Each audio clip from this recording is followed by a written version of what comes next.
Then her parents went into a secret realm to explore and never came back. Instead of protecting the orphan daughter of their friends, Im-Yu's parents used that closeness to swallow every asset her parents left behind. Im-Yu said nothing about any of it.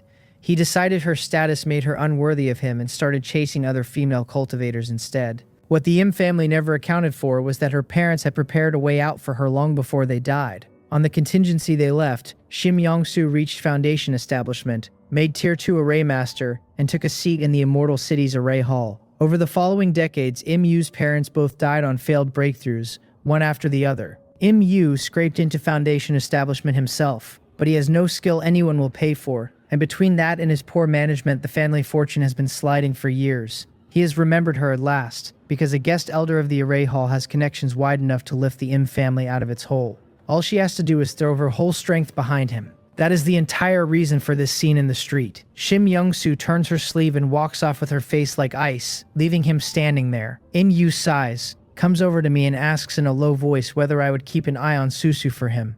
The two of them were childhood sweethearts, he says, and she will come around sooner or later. If any other male cultivator approaches her with intentions, he wants to hear about it from me first. Then he takes out several mid-grade spirit stones and hands them over as payment for the service. I take them, and something strange turns over in my chest. One mid-grade spirit stone is worth 100 low-grade spirit stones, so what he just pressed into my hand is several hundred spirit stones in one gesture. For a Foundation Establishment cultivator, that is a generous fee by any measure. It tells me precisely how much Shim Yong-soo is worth to him, since he is spending without counting to buy back her favor.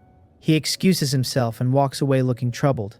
I watch him go. He guards her against every male cultivator who comes near her, because the hope of the whole Im family now rests on one woman. If somebody carried her off, he would probably want to die. And yet he is completely relaxed around me. I can only assume it is the disguise, a middle-aged man with a round face and a yellow beard and a faintly greasy look about him. Im-Yu cannot picture her looking twice at a man like that. That suits me perfectly. If wearing this face earns me a handful of mid-grade spirit stones every time he corners me, I am glad to stand there and chat as long as he likes. In the 35th year, I am 51, and nothing has stirred at the immortal cave holding the 9-curved cold spirit ginseng. I go in under a disguised identity to check, find the core formation spirit item exactly where I left it, and leave it there. In the 36th year, I am 52, and I can feel my talisman Dao brushing against the second tier, so I try a second tier talisman again and fail again, though only barely. In the 37th year, at 53, I finally draw one clean. My talisman Dao is officially second tier. On the 3rd floor of the alchemy tower, I sit looking at the finished talisman with its faint spiritual pressure, and I let myself smile. Activated, a second tier talisman releases power at the Foundation Establishment level, for attack or for defense. Compared to the ordinary methods of a Foundation Establishment cultivator, anything a talisman triggers is instant, with no wind-up at all. Between two cultivators of the same stage, one extra talisman at the right moment is enough to turn a fight over completely. That is why I have poured so many years into the talisman Dao. The truth is, I have the time to spare. My alchemy has hit a bottleneck and cultivation cannot fill the gap, because not even a heavenly spiritual root cultivator can sit in meditation without pause and expect his body to hold up. So between talismans, I dig into other techniques, or refine pills, or spend an afternoon spoiling my maids. An extra skill is also an extra road out if a road is ever needed. Skills have never once been a burden to carry. In the 38th year, at 54, the talisman Dao goes stiff on me the way alchemy did, and I start on the Array Dao and the hour's cultivation leaves free. The Array Dao is harder than alchemy and harder than talismans both, so I begin calling on Shim Young-soo of my own initiative. She is a Tier 2 Array Master and a genius among them, and I have been bringing her my questions for decades already. We sit facing each other inside her pavilion while she asks, with a small smile, whether alchemist Wang Rim has developed an interest in the Array Dao as well. I tell her I am only comprehending it casually, that my alchemy has stalled, and that I am hoping one discipline will throw light on the other. Nothing about that surprises her. A Foundation Establishment cultivator has 240 years of lifespan, and picking up a few extra techniques along the way is what most of them do. Then she asks why I have been alone all these years, whether I have never once thought about taking a Dao companion and leaving descendants of my own bloodline. Her bright eyes rest on my face for a few breaths longer than the question needs. I answer casually that I have grown used to being carefree, and have no such thoughts. She sighs and says that cultivators talk endlessly about pursuing longevity, but almost nobody actually reaches it, and even a true monarch lives only 1,000 years in some. A trace of desolation surfaces on her face as she says it. She is fair as worn jade and beautiful in a quiet way, and that flicker of loneliness gives her the kind of look that makes a man want to shelter her. I ask why the Array Master does not simply find a Tao companion of her own, since Mu has been pursuing her for a very long time. The name puts frost across her expression at once. She says that because of what happened to her when she was young, she is extremely careful about choosing a Tao companion, and that character comes before everything else. A shallow smile settles into her dimples as she finishes. I nod slightly and let it go. Betrayal by the elders closest to her left a wound that never healed, and so character is the only measure she trusts.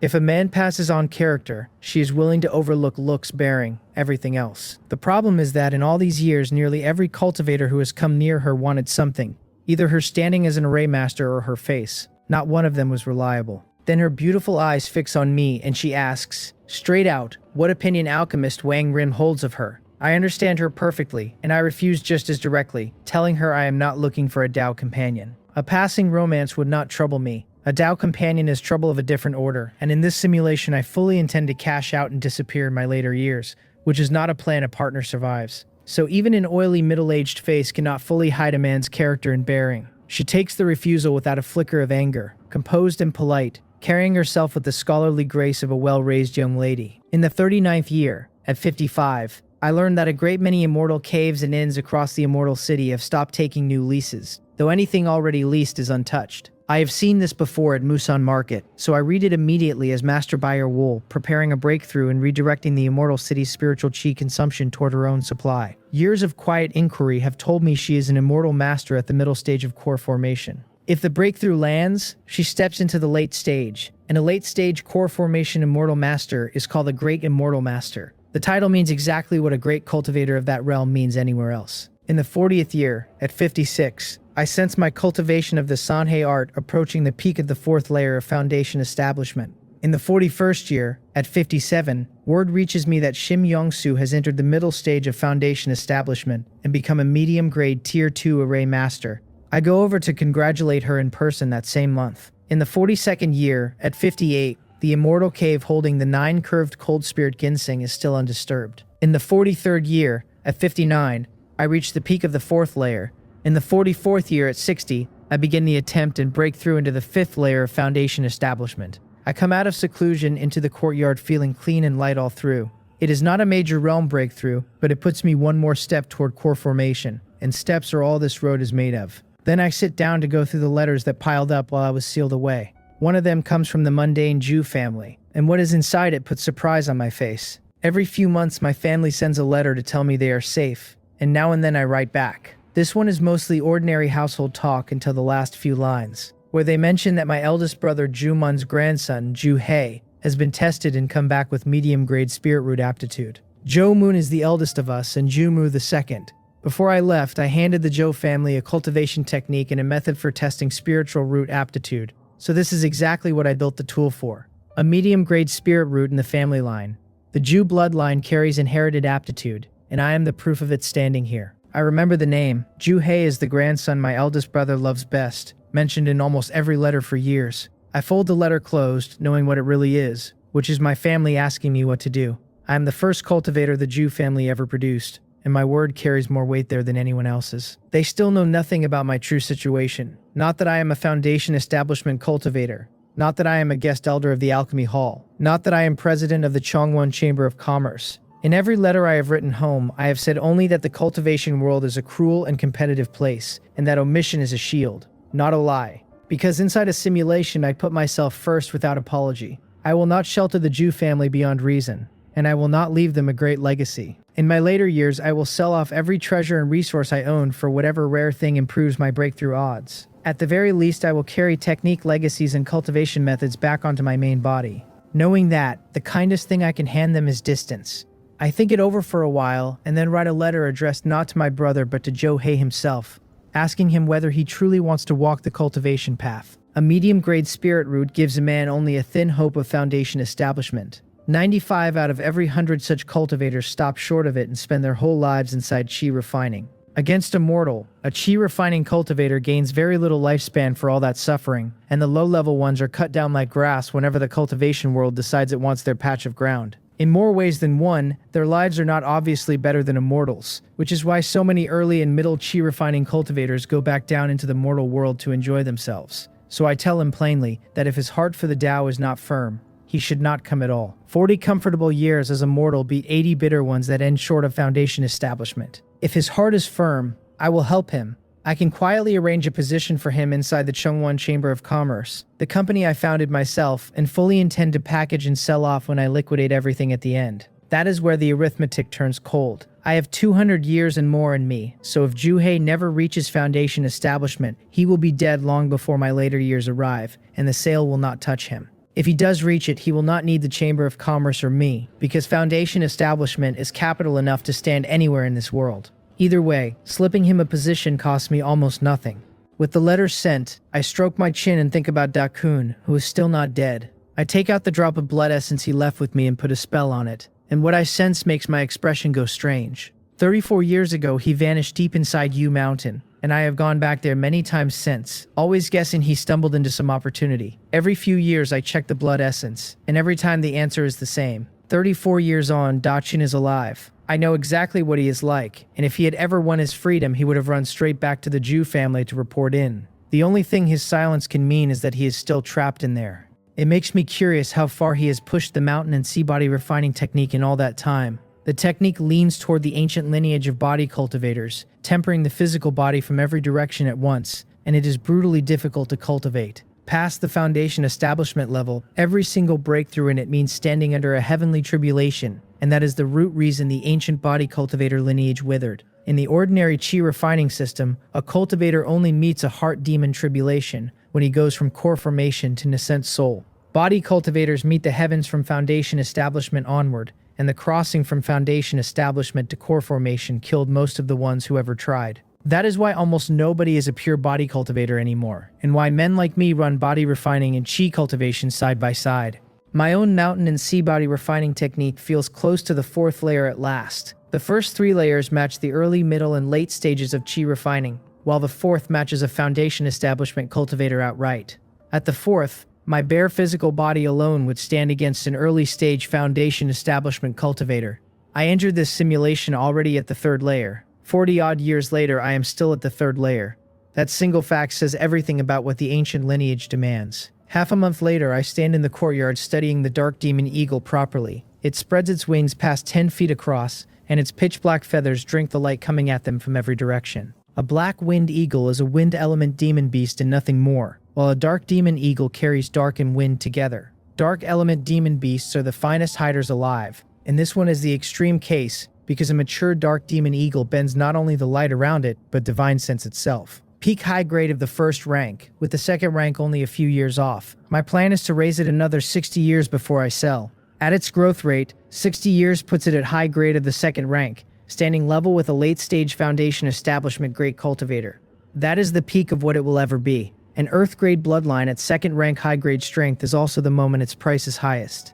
I tell Little Black, quietly, that whether his master ever reaches core formation is riding on him. A cultivator at perfection of foundation establishment, who wants real odds against the golden core, needs core formation spirit items, and those mostly cannot be bought with spirit stones at all, only bartered for. A decade and more ago, I traded a water spirit treasure physique for a main core formation ingredient. I intend to trade a peak state earth grade bloodline demon beast for the next one. The maid Chunhua comes in and tells me a cultivator from Beast Taming Mountain is asking to see me. Beast Taming Mountain. I pull my eyes off the eagle, and something moves in my chest. In this simulation, Wan Ho failed his foundation establishment and never became a direct descendant of Beast Taming Mountain at all.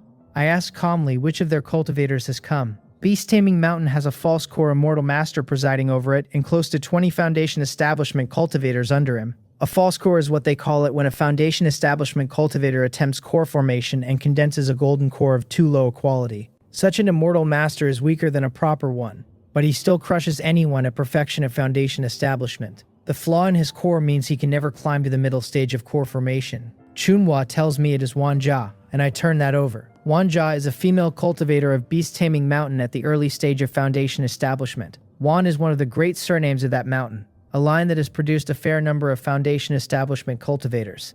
I tell Chunhua to bring her in. I do not believe for a moment that this is about Wan Ho, because I moved against him with absolute secrecy, and even the man himself never learned why it happened, let alone his sect. Even if Beast Taming Mountain somehow uncovered my hand in it, revenge would be a poor trade for them now. My foundation is set, and the alchemy tower of Wall Immortal City stands behind me. They would have to weigh what it costs to strike a middle-stage foundation establishment cultivator who is also a Tier 2 alchemist and a guest elder. All of that over one chi refining disciple they lost decades ago. I glance at the Dark Demon Eagle instead. That is the likelier reason she is here. Before long, Wanja walks into the courtyard in a green gauze skirt and greets alchemist Wang Rim by name, and I greet her back as fellow Taoist Wan. I had meant to bring her up into the alchemy tower, but her eyes keep drifting to the eagle across the courtyard, so I simply hold the conversation where we stand. I ask her outright whether she came for the black-winged eagle. She sighs and tells me my eye is keen, and that whatever else it is not a black-winged eagle. Her gaze settles openly on Little Black now, and she asks whether I would allow her to examine him closely. I tell her there is no problem with that. She goes straight to the Dark Demon Eagle and starts running her hands along his body. He resists at first, until a look from me settles him, and then he stands there and lets her slender fingers work over him, stroking down his flank, kneading at his head. Half an hour passes before the eagle finally droops his head and she stops. Her eyes have gone serious, and she tells me this is no black wind eagle still in its growth phase. She has no reason to hide it from me, since identifying the bloodline is not difficult, and a good number of beast tamers in Wall Immortal City could have told me the same. I put surprise in my voice and repeat the name back at her. Then she asks it plainly, would I part with the Dark Demon Eagle and sell him to Beast Taming Mountain? That is what brought her to my door. Word that the spirit pet kept by the alchemist of the Alchemy Tower carried a very extraordinary bloodline. Beast Taming Mountain is built on the control of demon beasts. So demon beasts are the whole of their foundation, and a second Dark Demon Eagle with an Earth-grade bloodline would strengthen that foundation enormously. I ask what price Beast Taming Mountain is prepared to offer, because if the number satisfies me, I would not mind selling early. She invites me to name it myself, so I name a core condensation pill. The silence that follows tells me she was not expecting anything so outrageous, and when she speaks again, she says I must be joking, given what a core condensation pill actually means. That is a refusal wearing manners. It does not surprise me in the slightest. I offer the alternative, any core formation spirit item at all, and she looks genuinely troubled and says a core formation spirit item is not something she has the authority to decide. So I shake my head and tell her to forget it. That Little Black is family I have raised for many years. He is still only in his growth phase anyway. His true price comes when he matures and stands level with a foundation establishment cultivator, and I can wait. Having lost the purchase, she takes a step back and asks whether I would let a female eagle of Beast Taming Mountain mate with the Dark Demon Eagle. She adds at once that they will pay compensation for every single mating. If she cannot buy the beast, she will settle for threading its bloodline into her sex stock. In a few hundred or a few thousand years, Beast Taming Mountain might wake a Dark Demon Eagle of its own. I tell her that is easy to discuss. The nobler a demon beast's bloodline, the worse its odds of producing offspring. For an Earth-grade bloodline like this one, it can take thousands or tens of thousands of matings before anything is conceived at all. Even then, whether the offspring awakens the Dark Demon Eagle bloodline is another lottery on top of the first, the same way two cultivators making a child cannot promise that child a spiritual root. The Black-Winged Eagle line the Guyang family kept at Musin Market carried a trace of Dark Demon Eagle blood. In more than 100 years of breeding it through exactly one, the bird standing in my courtyard. Selling Little Black's mating slots cost me nothing real. It only has to pay. We negotiate the compensation down to the details, both sides agree, and Wanja leaves satisfied. In the 45th year, I am 61. On the second floor of the Alchemy Tower, I sit cross-legged while something inside my body roars like mountains and seas grinding against each other. Thick power of chi and blood pushes outward from me, without a scrap of mana or a single spell behind it. The restriction on the second floor starts to shudder as though a great weight has been laid on it. The fourth layer of the mountain and sea body refining technique. I open my eyes and pull the chi and blood back into myself. I take out a high-grade magical artifact and slam it down on my own arm as hard as I can, and all it leaves is a faint mark on the skin. My physical body by itself now stands against an early-stage foundation establishment cultivator. Put that together with my cultivation at the fifth layer of foundation establishment. Body and mana working as one. Even a powerful late-stage foundation establishment cultivator could not stop me from walking away whole.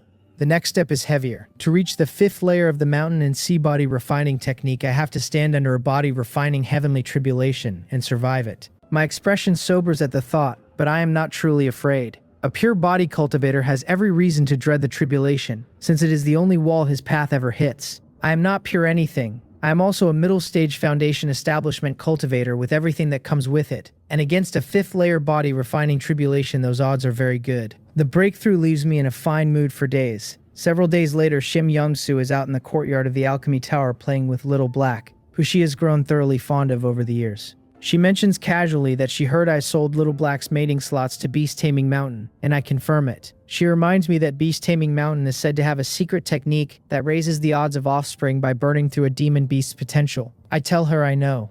Every time they bring a female eagle here, it happens directly under my nose, and I examine Little Black myself afterward. She starts to say something more, and then a faint ripple rolls out of the core district of Birewall Immortal City. It is so subtle that a cultivator below the middle stage of foundation establishment would never catch it at all. My expression hardens because a ripple coming out of the core of an immortal city is very rarely good news. She stands at once and says she will use her own connections to find the source. I do the same and send word to Elder O, one of the 4 great elders of the Alchemy Tower and among the strongest cultivators in the city below an immortal master. The answer comes back fast. Master Birewall attempted the late stage of core formation, failed, and threw the heaven and earth spiritual chi into enough disorder to send that ripple through the city. So Master Birewall failed the crossing into the late stage of core formation. Years ago, I watched the Immortal City quietly pull rental immortal caves off the market, and guessed she was preparing. And the guess was right. Elder O tells me calmly that there is no need to worry and the Immortal City will not fall into chaos. I nod, and I do not doubt him much. Master Beowulf failed a breakthrough. She did not die, and a middle stage core formation immortal master is still more than enough to hold every faction in this city flat. There is a second reason I am calm, and it is one Elder O cannot see. In my first 2 simulations, my cultivation and my circle were both too small to hear anything about Master Birewall's breakthrough, but I saw the city itself with my own eyes. I lived to 77 in the first run, and to 82 in the second, and in neither one did Birewall Immortal City suffer a collapse or a change of rulers. I am 61 now, which means the second simulation alone guarantees me 21 more years of stability here. Whatever this failure costs her, it costs the city nothing. Back at the Alchemy Tower, I sit in the courtyard and let it sink in. Even Master Birewall, the woman who raised Birewall Immortal City in the Taewon region and gave countless loose cultivators a clean place to stand, still fell short of her next step. Middle stage to late stage is like that at every level. In core formation, in foundation establishment, even in chi refining. Second in difficulty only to crossing a major realm. Chunhwa leads Shim Young-soo in a while later, her own information gathered, and when we lay the 2 accounts side by side, they match almost exactly. I ask whether it is true that she will be joining the inspection of the Immortal City's protective array before long. The array that shields Birewall Immortal City is a fusion of countless smaller arrays, and every so often the array masters have to walk it end to end looking for local gaps. She smiles and says the Deputy Hall Master is leading the team this time, which is an offer no array master alive could turn down. Then she sighs and says that for the next few years she will not be able to come and discuss the array Dao with me. She takes out a jar of spiritual wine and asks me to drink with her. She fills her cup and empties it in one swallow. I look at the cup she poured me, run my mountain and sea chi across it out of habit, and only after it comes back clean do I take a sip. Wine brewing is one of the 100 arts of immortal cultivation, and a high-quality spiritual wine does as much for a cultivator as a medicinal pill does. It is only that brewing is a long, fussy business, and pills are simply more convenient. A few cups in, a faint flush spreads over her flawless face, and she asks again whether I truly do not intend to take a Dao companion. I tell her honestly that I have no interest in one, and for a man who can simulate his life without limit, that happens to be the plain truth. Then she asks whether I have no interest in her either. She stands, crosses to me, and hooks her slender arms around my neck, her eyes hazy, the wine making her bolder than she has ever been. Her history taught her not to weigh a man's face and to weigh his character instead, and by that measure I have passed every test she knows how to give. I look at her seriously and ask whether she has thought this through, because I am not looking for a Dao companion. A passing romance I would take gladly. She only tilts her head and leans her whole weight against me, and I can feel every line of this genius array master through the fabric. Then I glance down and realize she has fallen asleep. Even a foundation establishment cultivator gets drunk if she does not push her chi through the spiritual wine to burn the strength out of it. I lift her up, consider the situation for a moment, and decide against taking advantage of it. It is not that I have no desire. It is that I value what a genius array master willing to teach me the array Dao is worth far more than one night, comprehending that art is hard enough without opening a rift between us over an appetite. Improving myself is the priority, and whatever I do to relieve ordinary needs is done on terms that never cost me anything. I settle her on the 3rd floor of the Alchemy Tower to sleep it off. Back in the courtyard with the dark demon eagle, Chunhwa comes and tells me quietly that Imyu is here. I raise an eyebrow at that. Shim Young-soo's childhood betrothed. The man whose family ate her inheritance while she was orphaned. He is chasing her now because his own house is sinking and her connections at the Array Hall are the only rope he can see. I walk out to find him pacing and anxious. He says he has an urgent matter to put before Susu and asks me to pass it to her. I tell him flatly that fellow Taoist Shim does not want to see him. He accepts it without a flicker of suspicion, because after what his family did, she has never once hidden how much she loathes him. Then he asks whether any other male cultivators have appeared at her side lately, and I tell him truthfully that apart from me, there should be nobody. He lets out a relieved breath, entirely at ease with the round-faced, greasy, middle-aged alchemist in front of him, presses a mid-grade spirit stone into my hand, and goes. Half a day later, Shim Young-soo wakes with her face burning red and excuses herself in a hurry. In the 46th year, I am 62. Master Bayer Wool's failed breakthrough stirs the circle of cultivators above middle-stage foundation establishment for a while, and then settles like silt. She has passed 300 years old and nowhere near an immortal master's lifespan limit, so a failure now is an inconvenience and nothing more. In the 47th year, at 63, the Dark Demon Eagle's cultivation carries this Earth-grade bloodline demon beast to the very peak of its growth phase. I can tell the second rank and its mature phase are close. In the 48th year, at 64, I rent a breakthrough Immortal Cave for it in the Immortal Cave District. A demon beast advancing to the second rank leans on its own bloodline far more than a human leans on his surroundings, when reaching for foundation establishment. Good spiritual chi still helps though, and I am not going to let a handful of spirit stones introduce a variable into this. I do not conceal my identity when I bring the Dark Demon Eagle in to break through. At my cultivation and my standing, owning an Earth-grade bloodline spirit beast earns me envy from foundation establishment cultivators of my own level, and nothing worse than that. More than that, I want the advertising. The more cultivators who know a Dark Demon Eagle exists in my courtyard, the more buyers I will have to choose between when I finally sell. Inside the second rank Immortal Cave, I signal him to begin, and he spreads his wings gently, excitement running through those pitch-black eyes, and closes them. Several hours in, a soul-shaking fluctuation starts bleeding out of him, as his physical body and his divine soul remake themselves together. Foundation establishment cultivators around the district feel the heaven and earth spiritual chi shift, and start asking each other whether a demon beast is advancing to the second rank. In a city where chi-refining cultivators attempt foundation establishment every single day, a beast breaking rank is a rare thing to witness. The disturbance a human makes reaching foundation establishment is larger, so nobody has any trouble telling the two apart. Several days later, inside the breakthrough Immortal Cave, I look at what came out and cannot keep the amazement off my face. He has made the second rank cleanly and stepped into his mature phase, which puts him level with a foundation establishment cultivator. When he spreads his wings now, the span carries the same weight of a sky overlord I remember from my second simulation. At the first rank, his wingspan ran a little past 10 feet, and standing on his back was cramped enough to be a joke. Now it is closer to 40 feet across, which by the measures of my old life on Blue Star is well over 10 paces of open wing. There is more than enough room for me to stand. Finally, I have a mount. Feeling the dark aura rolling off him, I understand that the dark element in a beast carrying both dark and wind only truly comes out at the second rank. Dark element demon beasts are peerless at concealment and ambush, and their single weakness is that they cannot run once a fight turns. The wind element cancels exactly that weakness. I ask him to show me what his speed looks like now, and though the breakthrough Immortal Cave is large, it barely lets him stretch out. He tips his wings, the wind element power gathers around him, and he is standing 100 yards away almost before I register that he moved. A second rank beast fresh out of his breakthrough already matches my own flight speed. If he keeps growing to second rank medium grade, or second rank high grade, he may end up matching an immortal master for pure speed. And as his master, riding him, chasing an enemy down, or getting clear of one, a fight against foundation establishment cultivators of my level stops being a fight at all.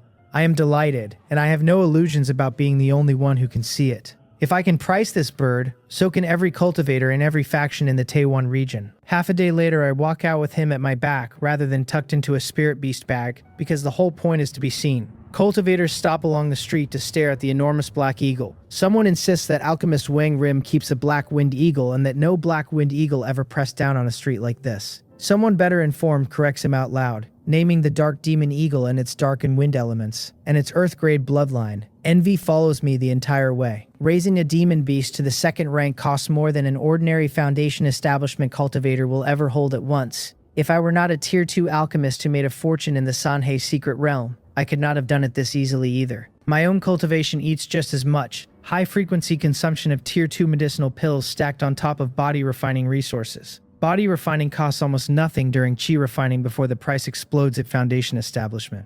I'd parade him a while longer before putting him into the Spirit Beast bag. Back at the Alchemy Tower, I let him settle into seclusion, since his bloodline is still boiling from the advance and needs time to quiet down. In the 49th year, at 65, a letter arrives from the mundane Jew family saying Juhei has formally set out for Musen Market. Years ago, he wrote back to confirm that my eldest brother's favorite grandson had decided without wavering to walk the road of seeking immortality.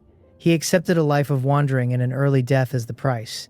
I did not argue with him. I only told him in my reply to make for Musan Market, the nearest gathering place for cultivators between the Gan Kingdom and the Riol Kingdom. Then I quietly instructed Deputy Leader Yu Ryu to take him into the Changwon Chamber of Commerce the moment he arrived. Musan Market has slipped into early turmoil because Market Master Guiyang Xin never managed to raise a Foundation establishment successor. For an early-stage chi refining boy under the Chamber of Commerce's protection, it is still safe enough. In the 50th year, I am 66, and Shim Young-soo and I crossed the line after all. With my refusal of a Dao companion stated plainly, and left standing, she takes a step back of her own and accepts something lighter than that. I think her past explains it. Both parents gone and the elders she trusted most turning on her, leaving her starved for affection in a way cultivation cannot fill. Once she satisfied herself about my character, she decided to lean on me. I do not refuse her. Since my body refining crossed the Foundation establishment threshold, ordinary chi refining women cannot survive my company, and even a careless amount of strength would break them. Shim Young-soo does not refine her body, but she is a Foundation establishment cultivator all the same, and her physical body can hold up to me. Neither of us says a word about it to anyone. In the 51st year at 67, Musan Market grows more chaotic, and on my earlier instructions, the Changwon Chamber of Commerce has long since sold off everything it held there. In the 52nd year, at 68, cultivators come one after another wanting to buy the Dark Demon Eagle. Every one of them names a price below what I have in my head, so I turn every one of them down. In the 53rd year, at 69, I reach the peak of the 5th layer of Foundation establishment. In the 54th year, at 70, I settle my state into perfection and begin the attempt, and a month later, I stand in the 6th layer. 70 years old, 6th layer of Foundation establishment. Outside the simulation, I sit back and smile at that line. At this rate, reaching core formation before old age arrives is no longer a hope. It is arithmetic. The next step is the 6th layer to the 7th, and my face sobers as soon as I think about it. That crossing is the bottleneck between the middle stage and the late stage, and it is harder than early to middle by a wide margin. Whoever gets past it is a late-stage Foundation establishment cultivator, and the late stage of any realm presses down on the 2 stages below it hard enough to earn the title of Great Cultivator. An early-stage cultivator facing a middle stage one can lose and still run. A middle-stage cultivator facing a late-stage Great Cultivator usually just dies. Core formation works the same way from top to bottom. With medium-grade spirit root aptitude, I will very likely sit at the peak of the middle stage for decades, maybe a full century. When that day comes, I will not agonize over it. I will swallow a breakthrough pill and let it burn whatever potential it wants. A high-grade spirit root might tempt me to hoard potential for the core formation attempt instead. A medium-grade spirit root is middle to lower tier once Foundation establishment starts, and against that particular wall, it leaves a man feeling completely powerless. I step into the 6th layer, stabilize the realm, and tap my storage pouch. A jade box comes out, itself a rare 3rd-tier sealing object. 34 years ago, I put the Sanhei ring holding Master Hyole inside it and layered dozens of 2nd-tier high-grade and 3rd-tier sealing talismans over the outside. Every so often across those decades, I have felt the faintest vibration through the jade, which tells me he has never stopped working at the seal. It also tells me he cannot so much as rattle the box itself. Never mind the talismans wrapping it. None of that surprises me. In the second simulation, he was desperate enough to attempt possession on a low-grade spirit root cultivator like me, and a golden core remnant does not stoop that low while he still has options. 200 or 300 years sealed inside the Sanhei secret realm have left him weaker than anything of his rank should ever be, so he can wait a little longer. 2 years from now, a medium-sized auction here in the Immortal City is putting up a Divine Soul secret treasure, and once that is in my hands, there will be time enough for a reckoning. I am not afraid of his Divine Soul withering in the box either, since in the second simulation it was still alive when I was past 80. I check the seals once more, find nothing wrong, and put the box away. A few days later, Shim Young-soo comes to my immortal cave. Since the night we crossed that line, she has put her identity as a genius array master down at the door every time,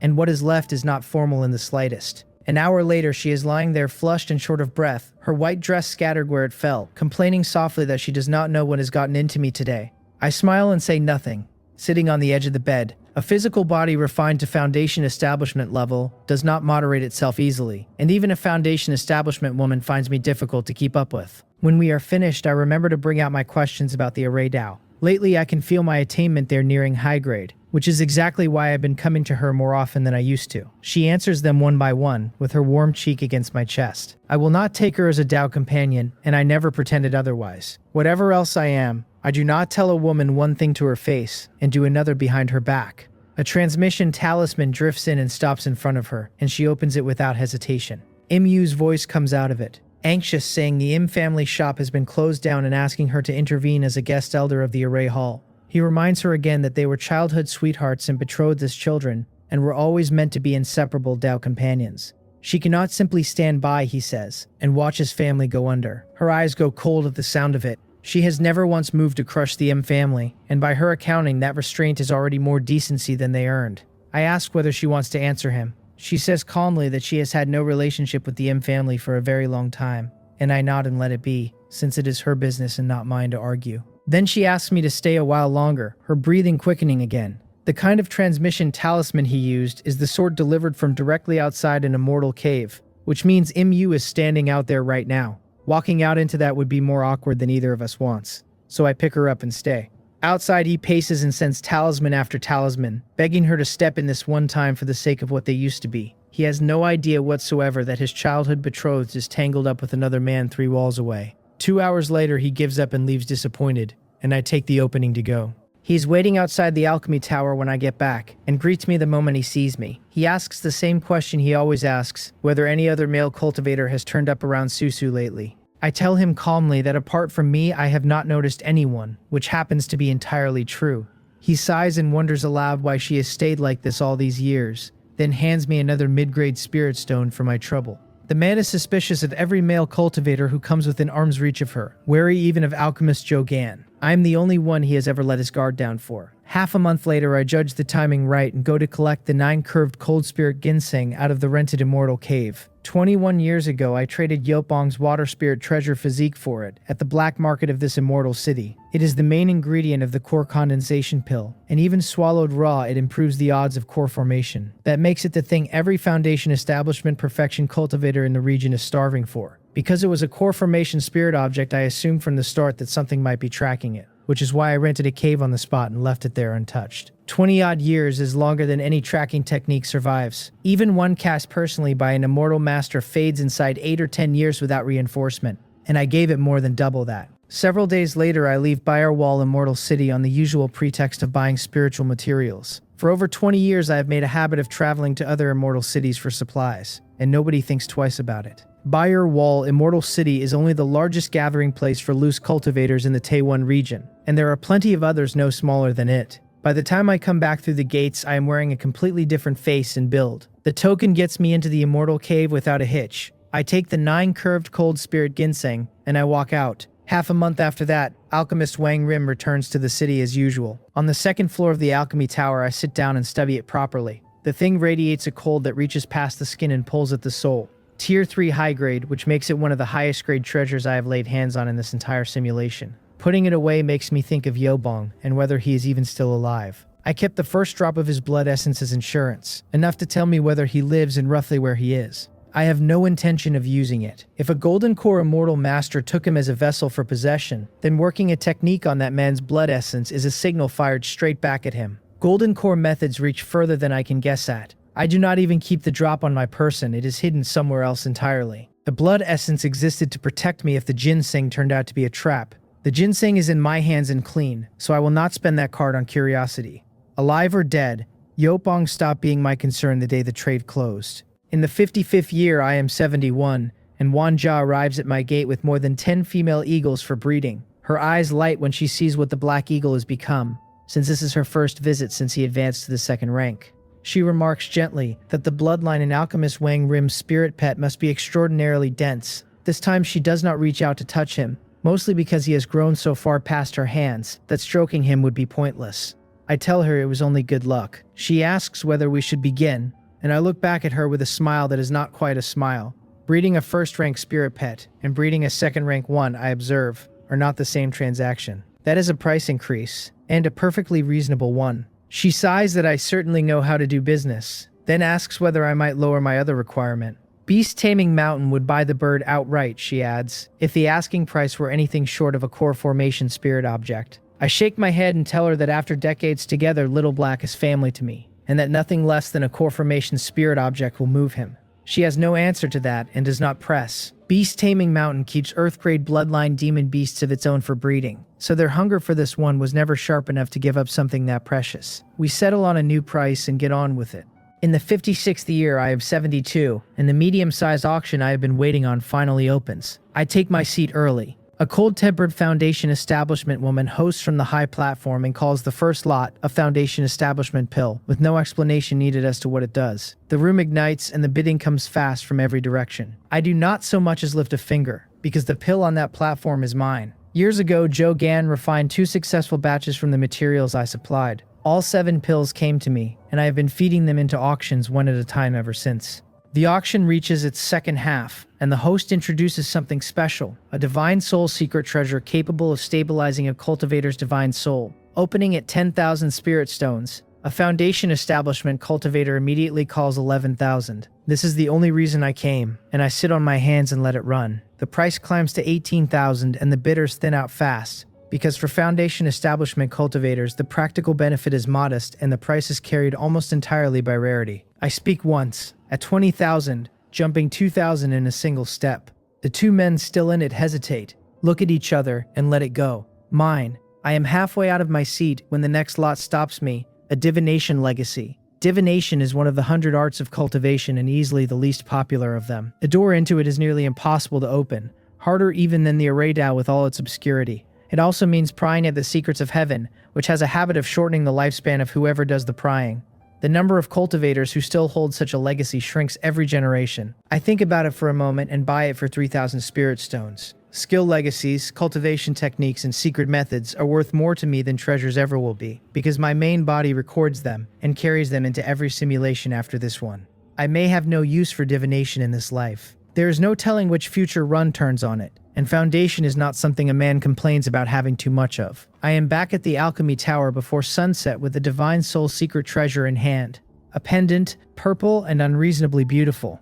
I study it a while and then start refining it, which asks very little of me, beyond nourishing it steadily with my divine sense. So I put a pill furnace on the fire at the same time. The earthly fire burns, the furnace turns, and every alchemy concept I have collected in 50 years starts colliding inside my head, and without deciding to, I begin refining Tier 2 medium-grade medicinal pills. I lose track of how long it lasts. The furnace stops, 3 round Tier 2 medium-grade pills sit there, and the fragrance fills the whole floor. It takes me a moment to understand that I slipped into a genuine epiphany and wrote it clean across into Tier 2 medium-grade alchemy. Finally, a mid-grade alchemist. Even outside the simulation, watching all of it from a perfectly cold distance, I have to sit with that one. I was already a low-grade alchemist in the first year of this run, and it took until the 56th for mid-grade to arrive. 55 years in between. Comprehending a technique is nothing like a cultivation bottleneck, because a cultivation bottleneck can be bought through with a breakthrough pill and a little burn potential. A technique bottleneck has no such door. There is only waiting it out. 55 years from low-grade to mid-grade, and the only reason it happened at all is that my mindset held. I went off to comprehend other arts whenever alchemy stalled and told myself the next attempt would do it. Any ordinary low-grade alchemist stuck that long would have given up on the art decades earlier. A Foundation establishment cultivator only gets 200 years and change, and 55 of them is a fortune. Then the obvious catches up with me. 55 years in the simulation is a blink out here. If I ended the run right now, I would be a mid-grade alchemist the instant I opened my eyes, at 17 years old. That is the kind of fact a true monarch would kill a man to keep quiet. Keep going. I steady myself and turn back to the illusory text still scrolling in front of me.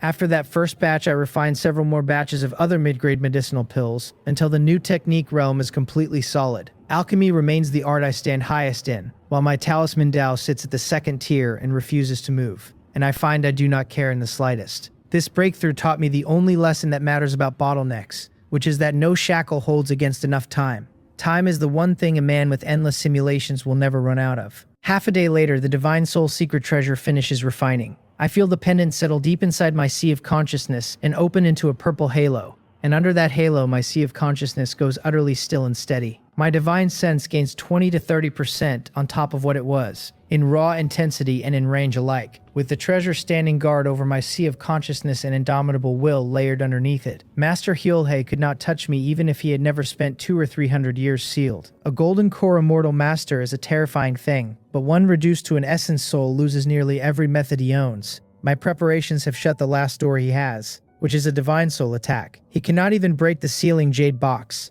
I have tested indomitable will many times over the decades, and I have a fair map of it now. It sharpens every divine soul and divine sense attack I make by several percent. It matters far more on defense, where my resistance to incoming divine sense and divine soul attacks has climbed enormously. An ordinary Foundation establishment cultivator, throwing everything he has at me does not move me at all. Even a late-stage great cultivator's divine sense strike would do no worse than brush me, without so much as blurring my perception for an instant. That is not a small thing. The reason a late-stage Foundation establishment great cultivator terrifies everyone below him comes down mostly to divine sense. One strike is enough to tear an unprepared middle-stage cultivator's awareness of the world away for a single breath. One breath is all the opening such a man needs, and the middle-stage cultivator dies in it or comes out ruined. Indomitable will makes me largely immune to exactly that.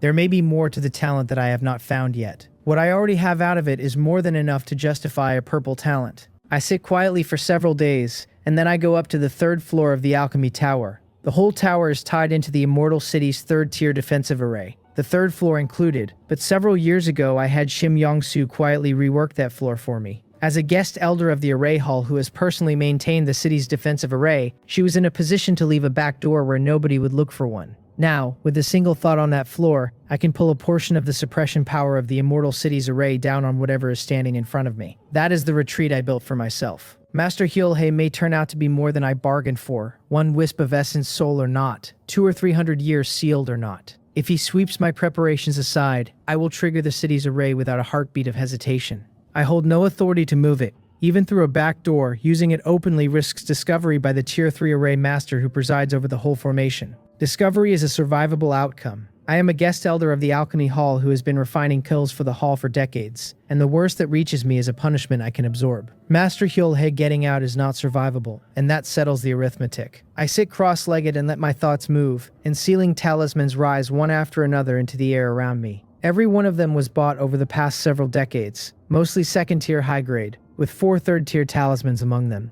Kept in good condition, they resell for what I paid, so even if this ends without a fight, nothing here is wasted. I take out the sealing jade box and begin peeling the talismans off its surface, and each one I remove lifts into the air with the rest, one thought away from erupting. Dozens come off. In the end, there is only the bare jade box and the Sanhei ring sealed inside it. I do not open the box with my hands. From 30 feet back, I reach out with mana and lift the lid from a distance. The white jade parts slowly, and inside lies a sky blue ring with red clouds drifting faintly through it. Nothing happens. It sits there like an ordinary piece of jewelry somebody left in a box, playing dead so I will come close. From the second simulation, I know for a fact that he can perceive the world outside that ring, so the stillness is a performance and a poor one.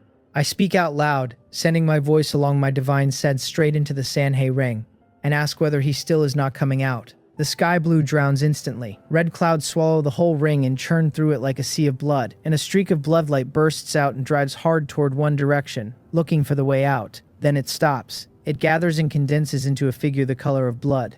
The figure lifts its head to the more than 100 sealing talismans hanging in the air all around it, every one of them heavy with sealing power waiting to be spent. Past them it feels the vaguer, vaster, far more terrible weight of the suppression array standing behind me, and it goes silent. Inside the simulation, Master Hyolhei's thoughts were uncomplicated. For decades he has tried to break the sealed jade box and failed every single time, so he understands well enough that escaping the secret realm seal only dropped him into a second sealing method. 200 or 300 years of confinement have left him with almost nothing. Not enough power to crack a box like that. For a long stretch he was simply in despair, since the box never opened once. He began to wonder whether he had been forgotten, or whether whoever sealed him never knew he was inside the Sanhei ring at all. Decades passed that way, until today, when he finally felt the seal loosen and the lid come open. His first instinct was to play dead, holding his aura down until he could see how things stood.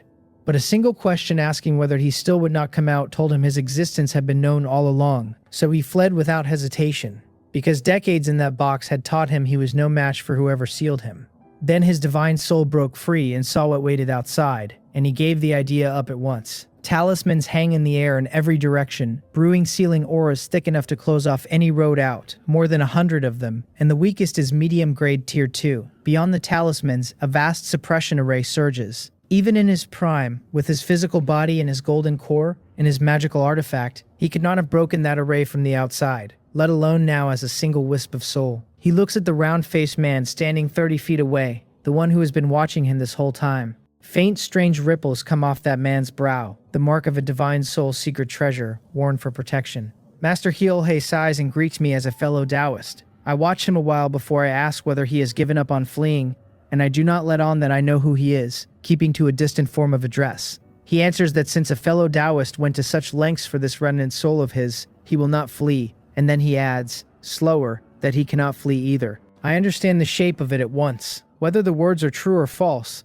they at least tell me he is not confident about getting away. Otherwise, there would be no reason to stand here talking to me. He asks what I want to do. He does not know my purpose, but given what I have already shown him, destroying this wisp of his divine soul is only a matter of time. Even if I never destroyed it, keeping him trapped for another few decades would finish the job on its own. The maximum lifespan of a Golden Core Master is 500 years, and he is already past 400. He has clearly worked out that the only reason I have not acted yet is that there is room to bargain. I state my request plainly and ask whether he will drop his resistance and let me perform a soul search.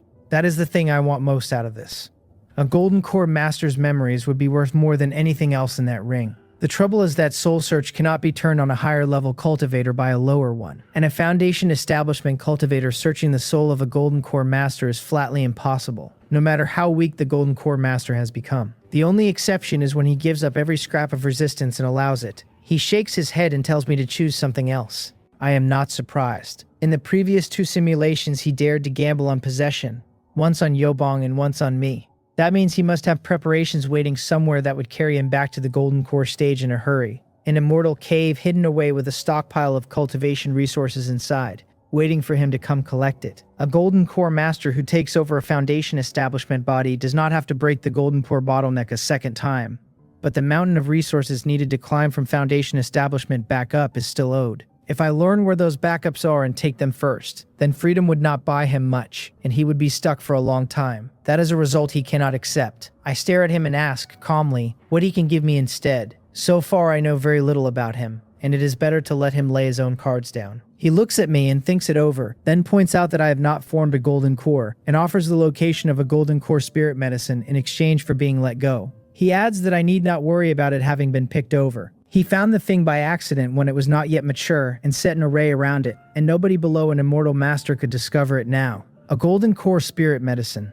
The word tempts me immediately, though I keep my tone flat and tell him it is not enough. In all the decades since I stepped into Foundation establishment, the only Golden Core spirit medicine I have laid hands on is the 9-Ben pulled spirit ginseng I traded out of Yobong. He sighs and says he has been sealed a very long time, and this is the one place he can still be certain of. So I tell him to add 5 skill legacies on top, tier 3 at the least. He frowns over it, then nods and agrees. He agrees so easily that I quietly wonder whether I asked for too little. Still, a Golden Core spirit medicine and 5 tier 3 skill legacies already clear the bottom line I set for this, and I know when to stop reaching. I look at him and tell him to speak, meaning the location. He shakes his head and says I must be joking, because if he gives it up now, nothing stops me from sealing him again the moment his back is turned. He does not expect to be released first, but he will not hand over a Golden Core spirit medicine on nothing but goodwill either. I ask what he suggests. He answers at once that I should swear a Heart Demon Great Vow first, promising to let him go afterward. Once such a vow is sworn and then broken, the difficulty of the Heart Demon tribulation waiting at the Nascent Soul stage climbs so steeply that failure becomes almost certain.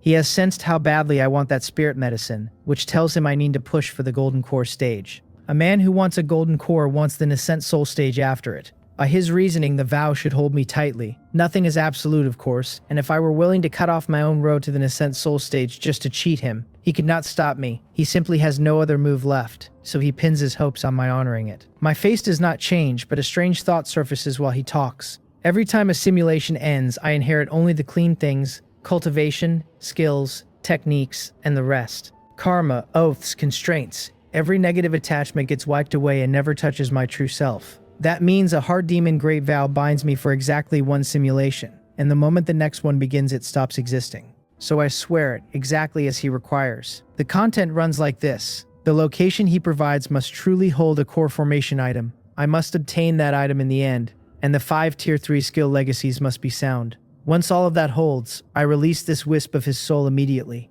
Before and after the swearing, both of us make a great many detailed clarifications to rule out wordplay. One of them closes the loophole where I could reach the core formation item and simply choose not to take it. After the vow is sworn, I feel nothing at all. The restriction it lays on me is nowhere near as heavy as he imagines, and even honoring it to the letter costs me nothing. Releasing this wisp of his soul is not something I find unacceptable. He does not have much lifespan left, and at worst I can shut myself inside Biowell Immortal City for a few decades and never come out. And there would be nothing he could do about it. I can simply outlast him. The risk of letting him go sits comfortably inside what I can handle. In fact, if he could produce a core condensation pill, I would not only release him but help him restore his strength, supply him with cultivation resources, and find him a body to possess. In the world of cultivation, there are no permanent enemies, only permanent interests. His expression eases once he confirms there is nothing wrong with the vow I swore. He asks me to trouble myself for 5 blank jade slips, since 5 Tier 3 skill legacies hold far too much content to recite aloud. Pushing them into slips with divine sense is the convenient way. I take out 5 blank jade slips. He picks them up one at a time and presses each to his forehead for a while, and before long all 5 come back to me. I read them over with my divine sense and find 5 more skill legacies waiting inside. There are 2 Tier 3 Array Dao legacies, 1 Tier 3 Puppet legacy, and 1 Tier 3 Alchemy legacy, and 1 Tier 3 Alchemy legacy, and 1 Tier 3 Alchemy legacy, and 1 Tier 3 Alchemy legacy, and 1 Tier 3 Alchemy legacy, and 1 Tier 3 Alchemy legacy, and 1 Tier 3 Alchemy legacy, and 1 Tier 3 Alchemy legacy, and 1 Tier 3 Alchemy legacy. The last one catches me off guard. Like divination, Poison Dao counts among the 100 arts of cultivation, and it is one of the least popular arts there is. Unpopular does not mean toothless though, because a Poison Dao Great Master carries methods that make cultivators of the same rank walk very carefully around him. Then he tells me the core formation item is called a Fire Essence Jujube, and it grows in the Beast Taming Mountain range. That range runs across both the Taewon region and the Jiaso region, and nurtures countless demon beasts and vicious beasts. A great many cultivators go in every year to hunt, since the flesh and fur and bones of a demon beast are all valuable cultivation materials.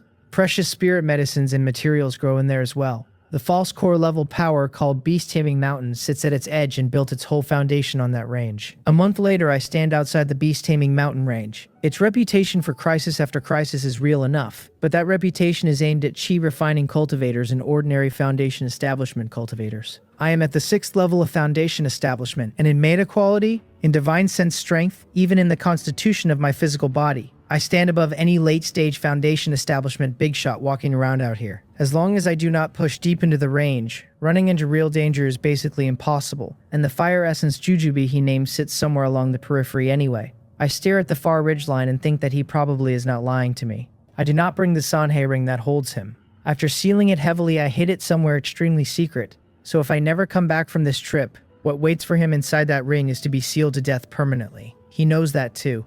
A few days later, I reach a spot on the outer edge of the range. A few hundred yards ahead lies a valley, and by his account, the Fire Essence Jujube is inside it. He set an illusion array around the place when he passed by years ago, and neither a Tier 2 demon beast nor a foundation establishment cultivator could see through the thing. Golden Core Masters or Tier 3 Great Demon Beasts are another matter. But a Tier 3 Great Demon Beast essentially never appears on the periphery, and even if one wandered past, the odds of it noticing anything are negligible. The range spans 2 whole regions, and its scope is simply too large. So I do not walk into the valley myself. I do what I always do and drive a lower-level cultivator in ahead of me. Dozens of miles off, I find a late-stage chi-refining cultivator, and when he turns and sees me standing beside him with no sound at all, his scalp crawls and he starts begging for mercy on the spot. I tell him to come with me, knock him unconscious, and carry him to the mouth of the valley. When he wakes up, I tell him to go in, and I give him the method for breaking through the illusion array's interference and reaching the deepest part. He agrees, trembling, because in front of a superior cultivator refusing to listen means dying.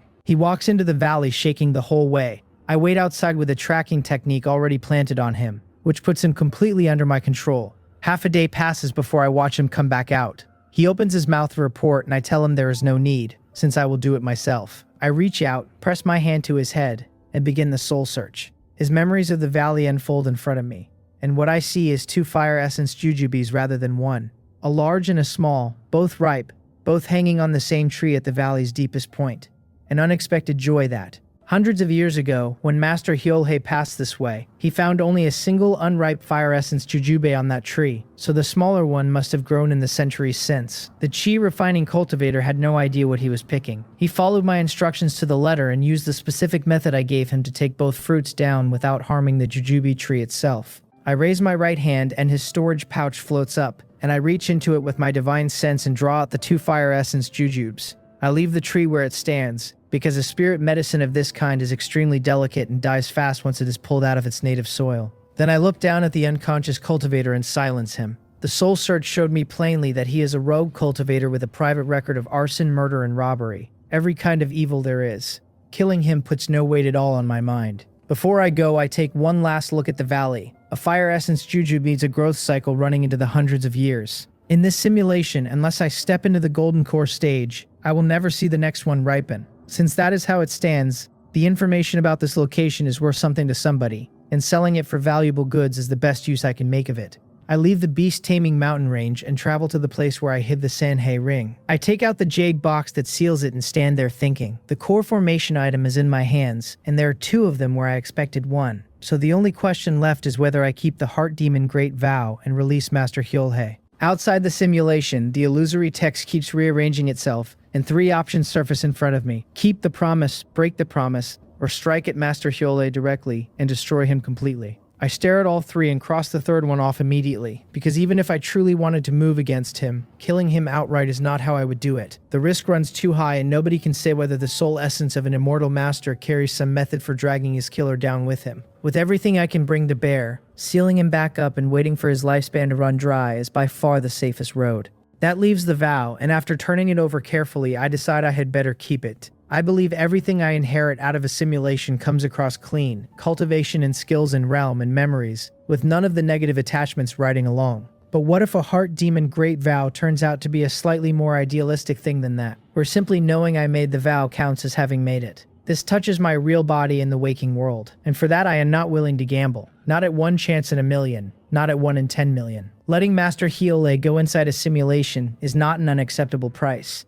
I choose the first option and the illusory text runs fast. I keep the Heart Demon Great Vow and release the soul essence of Master Hyolhei. I open the sealing jade box and throw out the Sanhei ring inside, and the ring hovers in the air while a ray of blood-colored light spills out of it and condenses into a blood-colored figure. I tell him the vow is fulfilled and he is free to go. The mountain and sea chi in my body circulates hard the whole time, ready to throw out sealing talismans by the fistful the moment he tries anything. He does not leave right away. He studies me carefully for a while, then sighs and says the Sanhei sect has successors after all, and that if his senior brother knew, he would be deeply gratified. My expression goes grave, because he has clearly recognized that the technique I cultivate is the Sanhei art. He tells me not to be nervous since he holds no malice toward me. Then his tone turns and hatred surfaces in it. And he asks how he could ever have turned on his senior brother and ended in this state, if not for the bewitchment of that demonic woman. 200 or 300 years sealed in the Sanhei ring have given him time to see how strange the whole affair was. He turned against the Sanhei sect master, and in the end the 2 of them came to killing each other, entirely because he had walked into that female cultivator scheme. His poor senior brother was still thinking of that woman right up to the last moment.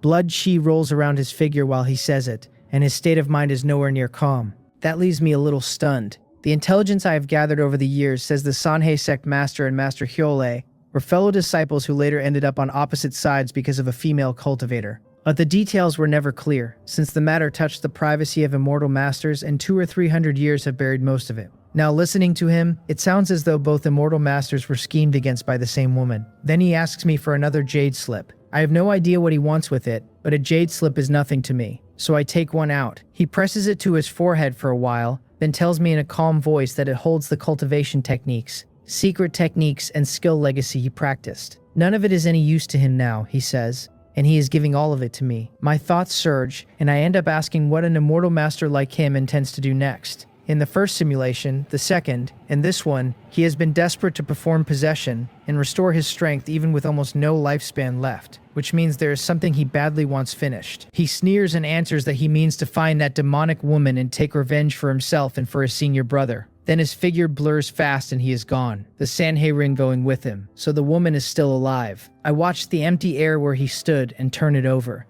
If she is an immortal master herself, her surviving is no surprise at all, given that Master Hyolhei survived. And letting him go looks free of hidden danger after all. The one real risk in releasing him was his coming back for me later, which is exactly why I'd already planned to bury myself in the immortal city for a few decades. From what I just watched though, he has a far larger enemy to chase and no attention to spare for me. On top of that, he handed over his own techniques, secret techniques and skill legacy. So the malice really is not there. The woman still nags at me. What kind of female cultivator drags 2 golden core masters down to that state? I read the jade slip through and find the Hyolhei undying art inside, along with a stack of Blood Sea secret techniques and a few skill legacies. The sheer quality of it pulls admiration out of me, but admiring is one thing and cultivating is another. I will not touch any of it in this simulation because there is no telling what might be buried in there, and even after what he just did, I do not trust him completely. If I ever do decide to cultivate it, I will wait for a later simulation, search a soul myself, confirm there are no traps, and only then try. Things handed to me by other people never quite sit easy. The skill legacies I can study freely, since a skill legacy is not a cultivation technique and an error inside one will not do anything irreversible to me. A month later, I am back in Bayerwall Immortal City, working through everything I picked up. First come several artifact refining legacies. Cultivators use magical artifacts, magic treasures, and even the legendary spirit treasures. And every one of them is made through artifact refining. The saying holds that among the 100 arts of immortal cultivation, artifact refining is supreme. I skin them fast, not chasing comprehension, only memorizing every line completely. Then comes the Poison Dao legacy from Master Hyolhei, which opens by claiming that among the 100 arts of cultivation, Poison Dao is supreme. It argues the case by pointing out that anyone able to concoct the legendary primordial spirit poisons could gravely wound or even kill a soul transformation heavenly monarch. Then it asks which of the other arts can say as much. The Tier 3 Poison Dao legacy is as vast as a sea, cataloging thousands of virulent poisons and laying out dozens of methods for working virulent poison into the physical body itself. Done properly, the cultivator ends up carrying a poison human physique and can unleash poison methods with a wave of the hand. In the 58th year, I am 74 years old. On the second floor of the Alchemy Tower, I come out of closed-door cultivation, open my eyes, and look off toward Musen Market. Going by the 2 previous simulations, the prices of shop properties in Musen Market fall to their absolute floor from here, and stay there for 3 years. The recovery starts when Market Master Guyang Xin and the newly advanced Foundation Establishment cultivator Guyang Qian sweep the rogue cultivators out of the land around the market. Those 3 years are the best window I will ever get for buying the bottom. I tried the same play in the second simulation, but I was weak enough then to fear that the Guyang family would ignore the rules and flip the table outright. So, I ended up taking only 1/10 of the market shop properties. Now I am a Foundation Establishment cultivator with the strength of a late-stage grade expert, fully qualified to face the Guyang family head-on and split Musan Market with them. What I am not going to do is show my face. Buying the bottom, stripped of polite language, is harvesting other cultivators. Doing that to low-level chi refining cultivators matters very little. But inside Musan Market, a great many properties have Foundation Establishment cultivators standing behind them. In the second simulation, once the Guyang family finished their own harvest, they immediately ran an auction, invited a crowd of Foundation Establishment cultivators, and ceded a slice of the profits as compensation. They also brought in Wan Ho, a direct descendant of Beast Taming Mountain at Middle Stage Foundation Establishment, purely as a deterrent, and only then did they barely settle everyone's anger. If I bought the bottom under my public identity as Alchemist Wang Rim, the work would go far more smoothly and I could hold the Guyang family down. But the backlash from every other Foundation Establishment cultivator would land on me afterward. That cuts against my whole strategy, because in this simulation I am growing a reputation on purpose, and at the very least I will not be seen touching dirty work in the open. Concealing my identity is more trouble and leaves no consequences behind. Every bit of backlash, and all the resentment of the Foundation Establishment cultivators once they piece together what happened, gets carried by the Guyang family. I sit behind the screen with a mountain of cheap property and no risk at all, comfortable on the fishing platform. 2 simulations have made the Guyang family's strength in this exact period crystal clear to me. Their strongest is Market Master Guyang Xin at the peak of Middle Stage Foundation Establishment. Except he is in his twilight years. What he can actually put out barely holds at the level of a man who has just entered the middle stage. After him comes Guyang Qian, newly advanced, almost certainly still settling her foundation. Then there is me, 6th level of Foundation Establishment and squarely in my prime. The Sanhei art has pushed my mana quality to the standard of a late-stage cultivator, and my divine sense rests on the talent of indomitable will and on divine soul secret treasures. My physical body has been carried to the 4th level of the mountain and sea body refining technique, strong enough on its own to stand against a foundation establishment cultivator. My true combat power counts as that of a late-stage foundation establishment grade expert without any stretching. That is before the trump cards I have stacked up over the years. High-grade Tier 2 and even Tier 3 offensive and life-saving talismans. The Gyang family in this period is a collection of the old, the weak, the sick, and the crippled, and I could sweep them aside with one hand. Half a month later, I arrive at Musan Market, and the place is full of wailing. The Gyang family has failed to raise a new foundation establishment successor, and old market master Gyang Shin is nearing the end of his lifespan. Almost every business inside the market is being dumped at a low price. Not one cultivator is optimistic about the place, and they only want to claw back as much capital as they can. I quietly drive a set of low-level chi refining cultivators to buy up the shops and properties one at a time at the lowest prices going. The acquisitions stay extremely covert, and I refuse flatly to raise an offer. Not only do I refuse to raise it, but I grind every price down as far as it will go. The moment I bid up or buy too eagerly, those low-level chi refining cultivators would sense something, and the whole operation would start hitting walls. The Guyang family runs the same playbook and would rather skip a purchase than let the small fry notice the market shifting under them. Several days later, in a valley outside the market, I stand with my hands behind my back while a handful of low-level chi refining cultivators hand the title deeds up to me, one by one.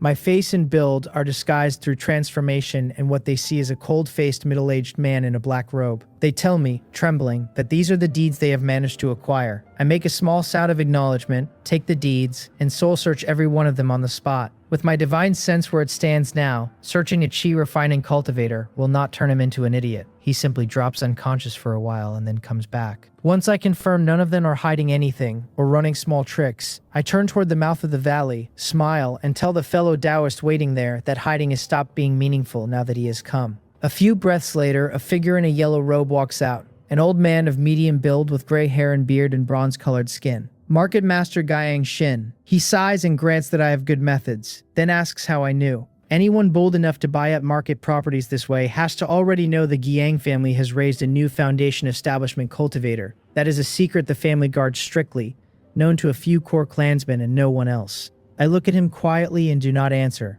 Him finding me was fully inside my expectations. Every change of ownership inside the market has to pass through the Gyang family, which owns the place and holds its Tier 2 spiritual vein. However carefully I moved, hiding the acquisitions from them was never possible. In the second simulation, I stopped at 1/10 of the market because I was afraid the Gyang family would break the rules. This time I am a foundation establishment cultivator with the strength of a late-stage grade expert, so the Gyang family should be the ones worrying about whether I will keep to the rules. Seeing that I will not answer, he stops spending words. He tells me that a man who takes advantage of others in a precarious position like this had better show how much weight he carries. Then mana surges through him and erupts into a powerful halo, and a giant golden blue axe appears out of thin air, carrying an edge of extreme sharpness, and comes down at me. In the world of immortal cultivation, strength is what earns respect, and anyone who dares to seize the Gyang family's interests without the power to hold them will not be permitted to walk away. I raise my right hand and let my thick mana converge into a Vajra bell around me. The axe slams down and stops dead against a bell made of nothing but mana. He asks sharply how I can block a full-strength strike from his controlled magical artifact with mana alone, and he knows at once that something is wrong. In an ordinary duel between cultivators of comparable strength, the one holding a magical artifact has the advantage, since a high-quality magical artifact multiplies what its owner can do. I did not even bring one out, which tells him my strength runs far past anything he estimated. Before he can act on that thought, I pinch a seal with both hands, draw a deep breath, and my eyes go profound in an instant. The roar of a lion at the level of the divine soul detonates inside his sea of consciousness. His consciousness blurs on the spot, fear breaks across his face, and with several magical artifacts shielding his body, he bolts frantically back toward the market. His scalp goes numb as he runs.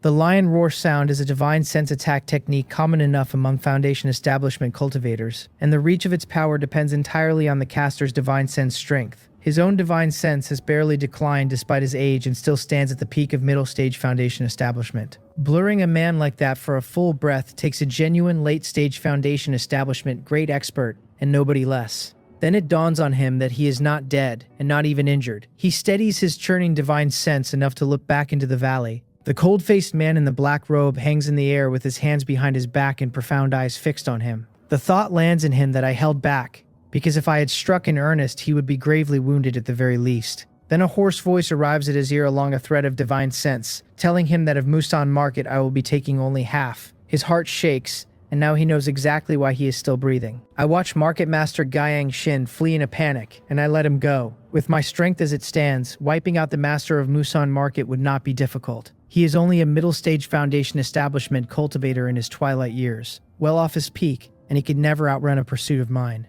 Killing him simply does not serve my interests. The moment he dies, the Guiyang family falls into chaos, even with Guiyang Qian holding the line as a newly advanced foundation establishment cultivator. Whether they could steady the situation at all is an open question. The market would very likely never climb back to its peak, and if it never climbs back, the mountain of shop properties I bought will never fetch the prices I am counting on. So Guiyang Xin has to live, at least until the market settles and recovers what it was. As for why I took only half the market's properties instead of more, seizing 70 or 80% would very likely push the Guiyang family into abandoning Musan Market entirely.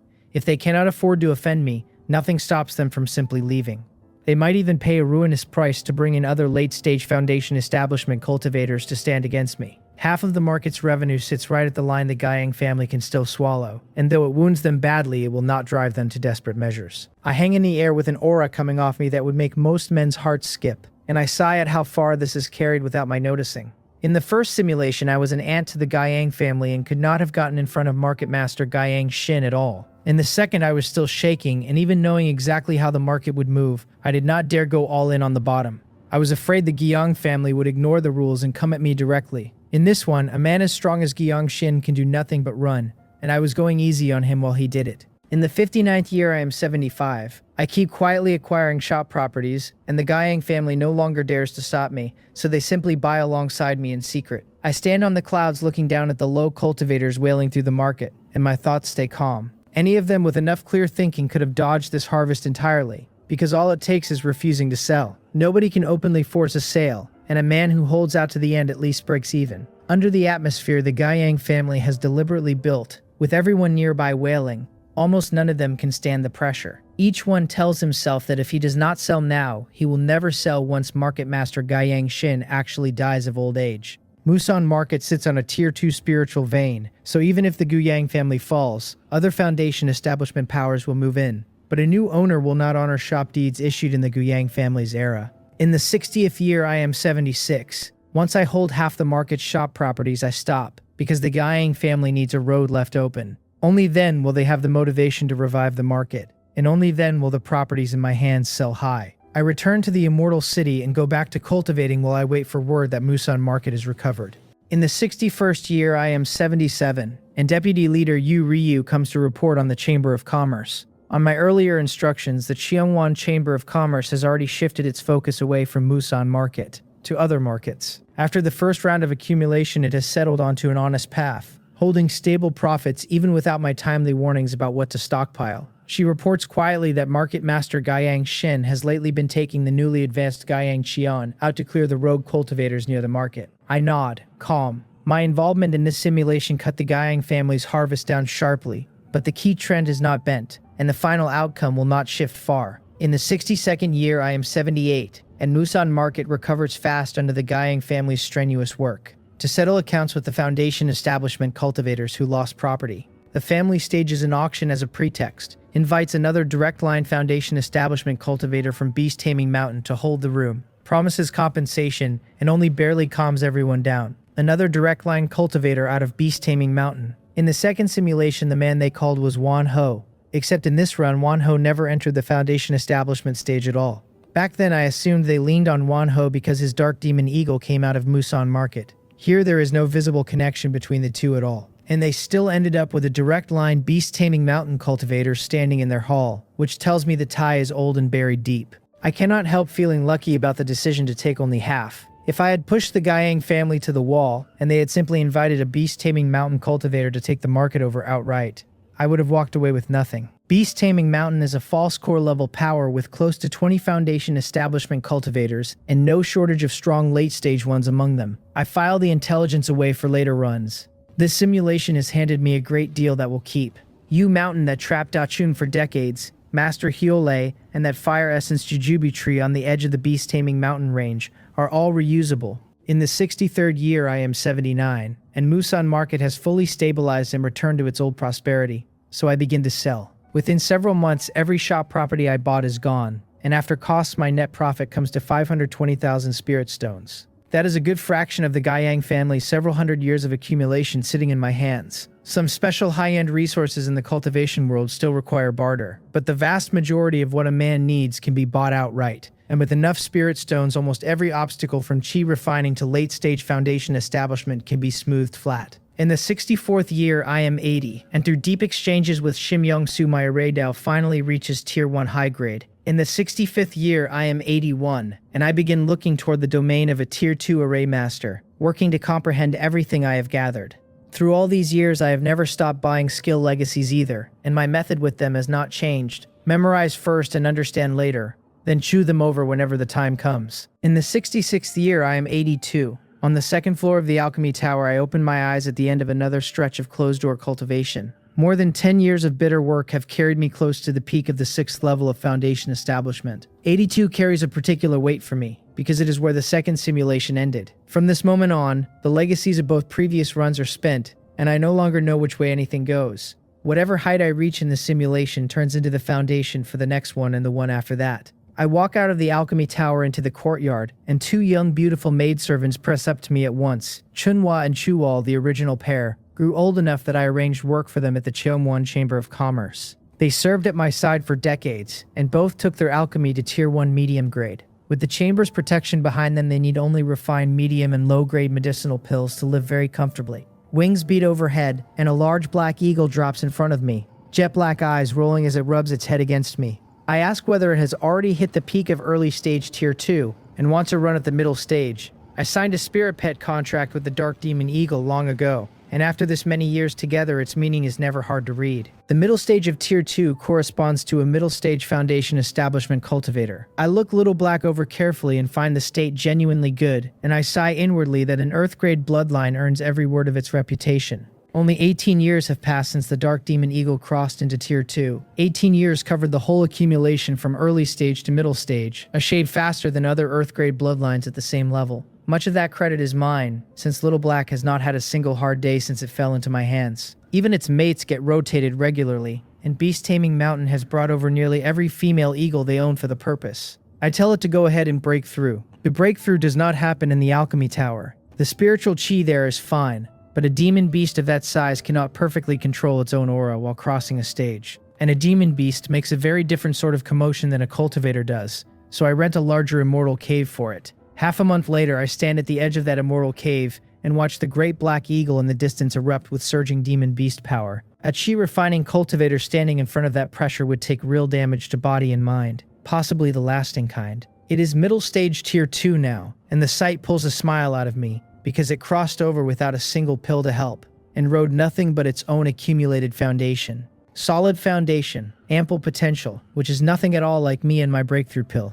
Breaking through that smoothly, there is even a sliver of hope it snaps its bloodline shackles one day and becomes a Tier 3 great demon beasts. Compared with earthly spiritual root cultivators, Earth-grade bloodline demon beasts have a far smoother climb, needing only to keep mining their bloodline potential to walk all the way to the peak of foundation establishment. At the Tier 3 bottleneck, the advantage flips, and they cannot match an earthly spiritual root cultivator at all. Whatever raises a creature up is what traps it in the end. I take the Dark Demon Eagle back to the Alchemy Tower. Half a month later, a letter arrives from the mortal Ju family, and the handwriting on it is slightly unfamiliar, because my father Ju Sejong did not write it. My eldest brother Ju Moon did. There is not much in the letter. My father and mother have passed away.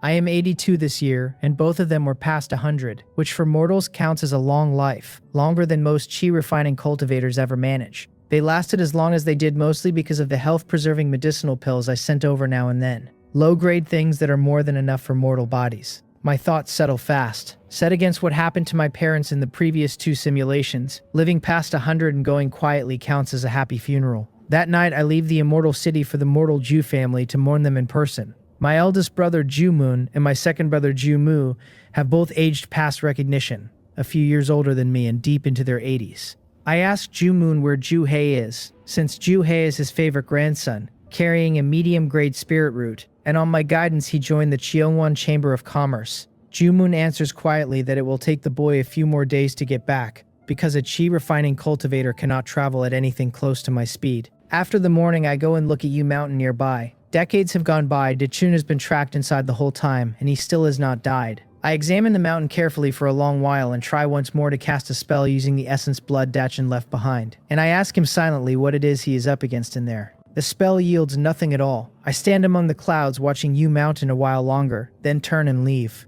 Half a year later, inside the alchemy tower of the Immortal City, I have my arms around Shim Young-soo's soft waist, and she has hers around me. Her figure presses into mine by degrees, and her lips are full and sweet and impossibly soft. Half a day later, we are asleep in each other's arms, and anyone who walked in would see the famously aloof genius array master with her hair a mess and her clothes in disarray. She hugs my neck, the flush still on her face, and asks whether I have missed her after so long. I ask what she has been doing these last few years, because for 5 or 6 years she has barely appeared. If she had not sent word now and then, I would have assumed something had happened to her. Her expression hesitates, then eases, and she says the City Lord asked the Array Masters of the Array Hall to readjust the Immortal City's array. The City Lord.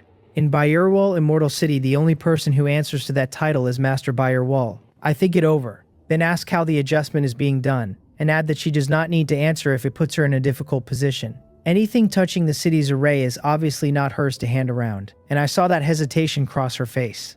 She buries her face against my chest and says the Hallmaster does forbid telling outsiders, but that I am naturally not an outsider to her. Then she closes her beautiful eyes and says softly that the City Lord asked them to strengthen the suppression and blockade intensity of the Immortal City's array from the inside. From the inside, that leaves me stunned for a breath, and something about it feels badly wrong. A normal Immortal City array exists mainly for external defense, though it carries an internal suppression function as well, and between the two, the outward defense matters far more. That is the entire point of an Immortal City array, also called an Immortal City defensive array, on the same principle as the sect protecting arrays of the great sects. So why would Master Bayerwal have the Array Masters of the Array Hall strengthen the internal suppression and lockdown instead? With the array's total power fixed, raising the internal side can only come out of the external side. That would mean the enemy is inside. I do not understand what she is doing, and my speculation starts drifting in the most malicious direction available. Shim Young-soo gives me a coquettish glance and tells me not to overthink it because the City Lord is preparing for the auction 15 years from now. She explains that 15 years out marks exactly 300 years since the founding of Bayerwal Immortal City. The City Lord will hold a colossal auction there and put up a great many Tier 3 rare resources. A good number of core formation items will be among them,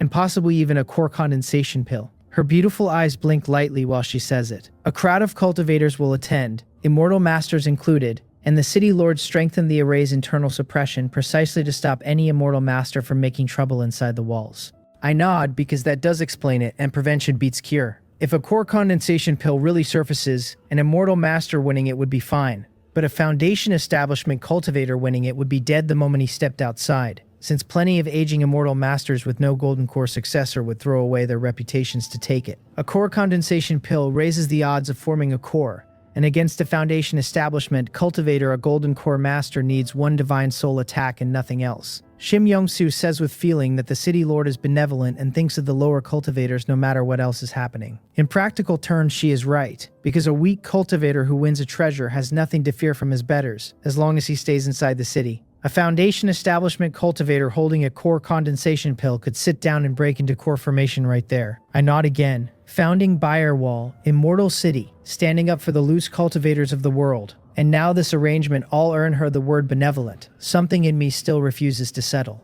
In this world of cultivation, is there truly a person that's selfless? If Master Bayerwal were genuinely that selfless, how did she reach the Golden Core stage at all? The path of cultivation is a path of struggle, against heaven, against earth, against other cultivators. Even a heavenly spiritual root cultivator who crosses into the Golden Core stage without hitting one bottleneck still needs a mountain of resources to get there. Resources come from somewhere. Shim Young-soo adds that if the auction goes off successfully, the Immortal City's influence climbs a full notch and stops being confined to the Taewon region. I listen quietly and keep thinking. As far as I know, Master Bayerwal has no offspring, and while she has a few disciples, the best of them is only a false core master. She is driving the city's growth hard, paying out of her own pocket, laying out Tier 3 resources and core formation items, and possibly a core condensation pill, and I cannot see what she wants out of it. Without a strong enough successor, the moment her lifespan runs out, the city she built gets picked apart by other sects. Perhaps she has raised one in secret and none of us know. Her public character has always been excellent, which is exactly why I am willing to live in Bear Your Will Immortal City in the first place. After a few more days together, the Genius Array Master leaves in a hurry. I sit cross-legged on the second floor of the Alchemy Tower and take out a skill legacy to contemplate, an extremely niche divination legacy I bought casually alongside the Divine Soul secret treasure. Divination is obscure and hard to get inside of, but once a man is through the door, its uses run without end, since predicting fortune and misfortune and calculating destiny all belong to it. It is not a means of direct attack. It suits pushing large trends from behind a curtain. It demands enormous talent, and contemplating it burns mental energy at a terrible rate. The simplest way to make rapid progress in divination is to sacrifice lifespan. Surrendering years lets a man sink deeper into the workings of the heavenly secrets, which sharpens his results, and raises the realm of the art. Sacrifice lifespan. My eyes light up, because for me that costs nothing at all. It is never my real body's years on the table. If I ever walk into a genuine life and death crisis inside a simulation, I can pour every remaining year into divination before I die, and at least the death will not have been for nothing. In the second simulation, I self-destructed right after breaking into Foundation Establishment, and threw away more than 100 years, for no return whatsoever. Had I been working on divination then, all of it could have gone into raising the realm of the art. In the 67th year, I am 83, and I finally stand at the peak of the 6th level of Foundation Establishment. Next comes the bottleneck between the 6th and 7th levels, the wall between middle stage and late stage, and I have no confidence about crossing it quickly. So I take out the breakthrough pill I prepared long ago, and force my way through by burning my own potential. A month later, I am at the 7th level of Foundation Establishment, which is late stage, and I have joined the ranks of the great late stage cultivators. I open my eyes and feel the 101 drops of liquid mountain and sea chi deep in my dantian. They turn slowly, giving off a spiritual pressure heavy enough to smother a lesser man. Set against where I stood in the middle stage, my strength has climbed by 70 or 80% at the very least. I stay behind closed doors a few more days to settle the new realm, then walk out of the second floor of the Alchemy Tower. The two beautiful maids on guard congratulate me at once on leaving seclusion with my chi greatly advanced. I am in high spirits, so I wave my right hand and reward them with a few low-grade spirit stones. Then I turn to my letters, and more than a month of seclusion has left a good pile of them. I open the one from Yu Ryu first. For years now, I have specifically had her collect the major events of the Taiwan region and the large regions around it, all of it aimed at future simulations. Every run is about two things: pushing my cultivation as high as it will go for my main body to inherit, and hauling in as much intelligence as I can carry. Information useless in this run pays in the next one or the one after. My expression shifts as my eyes stop on one particular line. Deputy Leader Yu Ryu is the Vice President of the Chongwon Chamber of Commerce and its second Foundation Establishment cultivator. More than 20 years ago, weighing the decades she had served me, I gave her a Foundation Establishment pill, and it carried her across into the Foundation Establishment stage. A Foundation Establishment pill is no longer a rare item for me, since one sentence to my fellow guest elders at the pill hall settles the matter. She has run the Chamber of Commerce for me all these years, and replacing her once she died of old age would have been a genuine nuisance. Since her breakthrough, she has been more grateful and more loyal than ever, and the rest of the chamber watching it happen works harder for it. One pill bought me the execution power of an entire organization. The line that stopped me says the Dark Heaven Demonic Lord of the Guyu region has passed away. A new Demonic Lord has taken the seat under the Dao Title 7 Killings Demonic Lord. The Guyu region lies west of the Taiwan region, and the two share a border. The Taiwan region is ruled by Taiwan Palace, an Ascent Soul level power, and the Guyu region is ruled by the Guyu Demon Sect, also an Ascent Soul level power. The Dark Heaven Demonic Lord was the true lord and sect leader of the Guyu Demon Sect, or rather the former sect leader, since the seat now belongs to the Seven Killings Demonic Lord. Set against the relative stability of the Taiwan region, the Guyu region is run by demonic cultivators and governed far more ruthlessly. I have heard the Guyu Demon Sect enforces strict standards to keep its own region from being emptied of living things, forbidding demonic cultivators inside it from slaughtering wantonly to practice their demonic techniques. I am not unfamiliar with that crowd. Back under Emperor Gan's command, there was a demonic cultivator who had been hunted by enemies until he had no choice but to hide among mortals. A new demonic lord taking the seat is not good news. By the historical record of the last few thousand years, every time a new sect leader of the Guyu Demon Sect ascends, he launches a region-wide war within 100 years. A region-wide war is slaughter between whole regions, where Foundation Establishment cultivators fall in droves, and even Golden Core Masters can perish. Nascent Soul True Lords live past 1,000 years. Most demonic lords of the Guyu Demon Sect launched their wars fresh off the Ascension, partly to plunder resources and partly to announce to the neighbors who owns the Guyu region now. The target does not have to be the Taewon region, since the Guyu region borders more than one neighbor. Region-level wars are rare in any case, coming once every 700 or 800 years, sometimes once 1,000, and there are golden core masters who live their whole lives without seeing one. Yuryu's letter carries far more than the change of true lords in the Guyu region, and the intelligence in it is not limited to recent events, since old news from decades back is written in too, exactly as I instructed her. For me, decades-old news dropped into the opening of the next simulation is plain foresight. The purple bamboo forest, which held a Tier 1 high-grade spiritual vein, turned out to connect to a Tier 3 spiritual vein deep underground, and an immortal master came forward and spent a fortune to buy the place for his own immortal cave. Deep in the beast-taming mountain range, a Tier 3 great demon beast came charging out and was driven back by 3 golden core masters working together. A bounty posted by 100 Flower Valley decades ago was finally completed by a Foundation establishment loose cultivator, who collected a core formation spiritual item as his reward. One piece after another, all of it red and all of it kept. 100 Flower Valley is one of the 5 great sects of the Taewon region, with a golden core master at its head. Taewon Palace rules the whole region with an Ascent Soul True Lord at the top. Below Taewon Palace sit the 5 great sects, each led by an immortal master, and below them come the loose cultivator powers like Bayerwool Immortal City, also led by an immortal master. Below those sit the false core powers like Beast Taming Mountain. In the 68th year, at 84, I begin trying to refine the Foundation Establishment Pill under the guidance of alchemist Joe Gan. I am a Tier 2 medium-grade alchemist, which qualifies me to attempt it, since alchemist Joe Gan refined the same pill on Tier 2 medium-grade skill himself. An alchemist who can refine a Foundation Establishment Pill on his own is a pillar of stability for any power, and I understand that clearly. This simulation has also taught me the real benefit of building a power. Find an excellent manager, push the thing onto an honest footing in its early stage, and then lie back and let it feed me. The Chumwon Chamber of Commerce is exactly that, and without it, I could never have gathered this much intelligence over the years.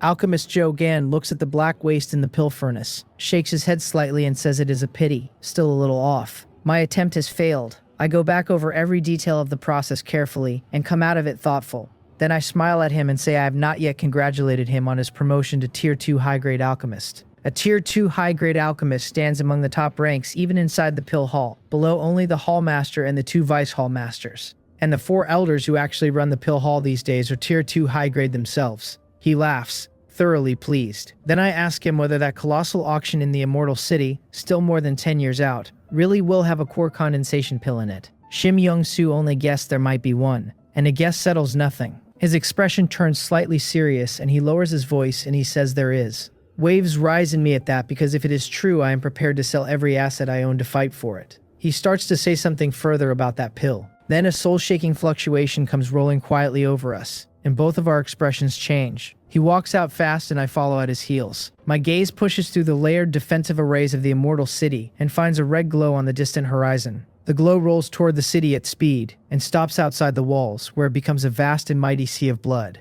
Standing on top of that sea with his hands behind his back is a man in blood-colored robes whose hair is blood-colored as well. His lips move slightly and a roar goes out that lands in the ears of every cultivator inside the city and outside it. He calls for the Bayorwal demoness to come out and die. Inside the city and outside it, hundreds of thousands of cultivators go dead silent. The Bayorwal demoness. Does he mean Master Bayerwool Immortal City was founded? Her reputation has been spotless, and nobody alive would dare hang that word on her. Then the silence breaks and the whole crowd talks at once, asking who he is and how he dares humiliate an immortal master. Others tell them it hardly matters who he is, because a grievance between immortal masters is nothing for lesser men to comment on. Some insist there is no such person among the immortal masters of the Taewon region, and the rest settle on the idea that he must be an old enemy of hers. All of them marvel that a woman as secluded and uncontroversial as she is, turns out to have enemies at all. Alchemist Joe Gan mutters under his breath, and plain aversion for the blood-robed man rises off him. Judging by the methods on display, there are 8 chances in 10 that this immortal master does not walk the righteous path. Set against everything Master Bayorwal has built, any ordinary cultivator takes her side without needing to think about it. Even the most vicious rogue cultivator prefers dealing with people of good reputation, and nobody turns down a cultivator of good character.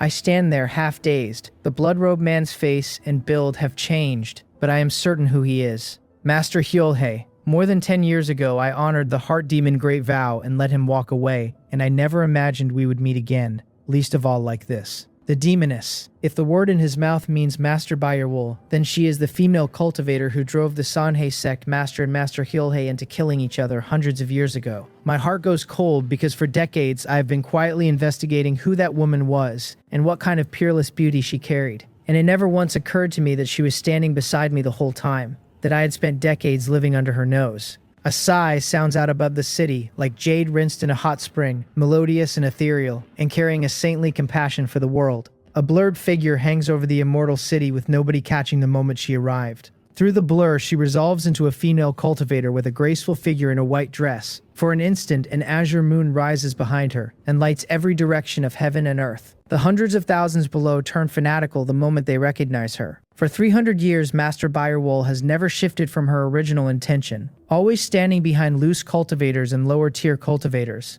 and the reputation it earned her is immense. Even sect cultivators hold her in deep respect, because an immortal master who sacrifices her own interests for weaker men is not somebody people target on purpose, agree with her or not. Master Hyolhei says she has finally shown herself. His eyes turn faintly into seas of blood, brewing a hatred with no bottom to it, and the sea beneath his feet begins to boil along with them. Her face stays hazy, with only a hint of pink lips showing through, and she asks why he would go this far when he survived. His tone climbs, and he starts to say that the thing he regrets most in his entire life is that Gayu, and the rest of the word never arrives.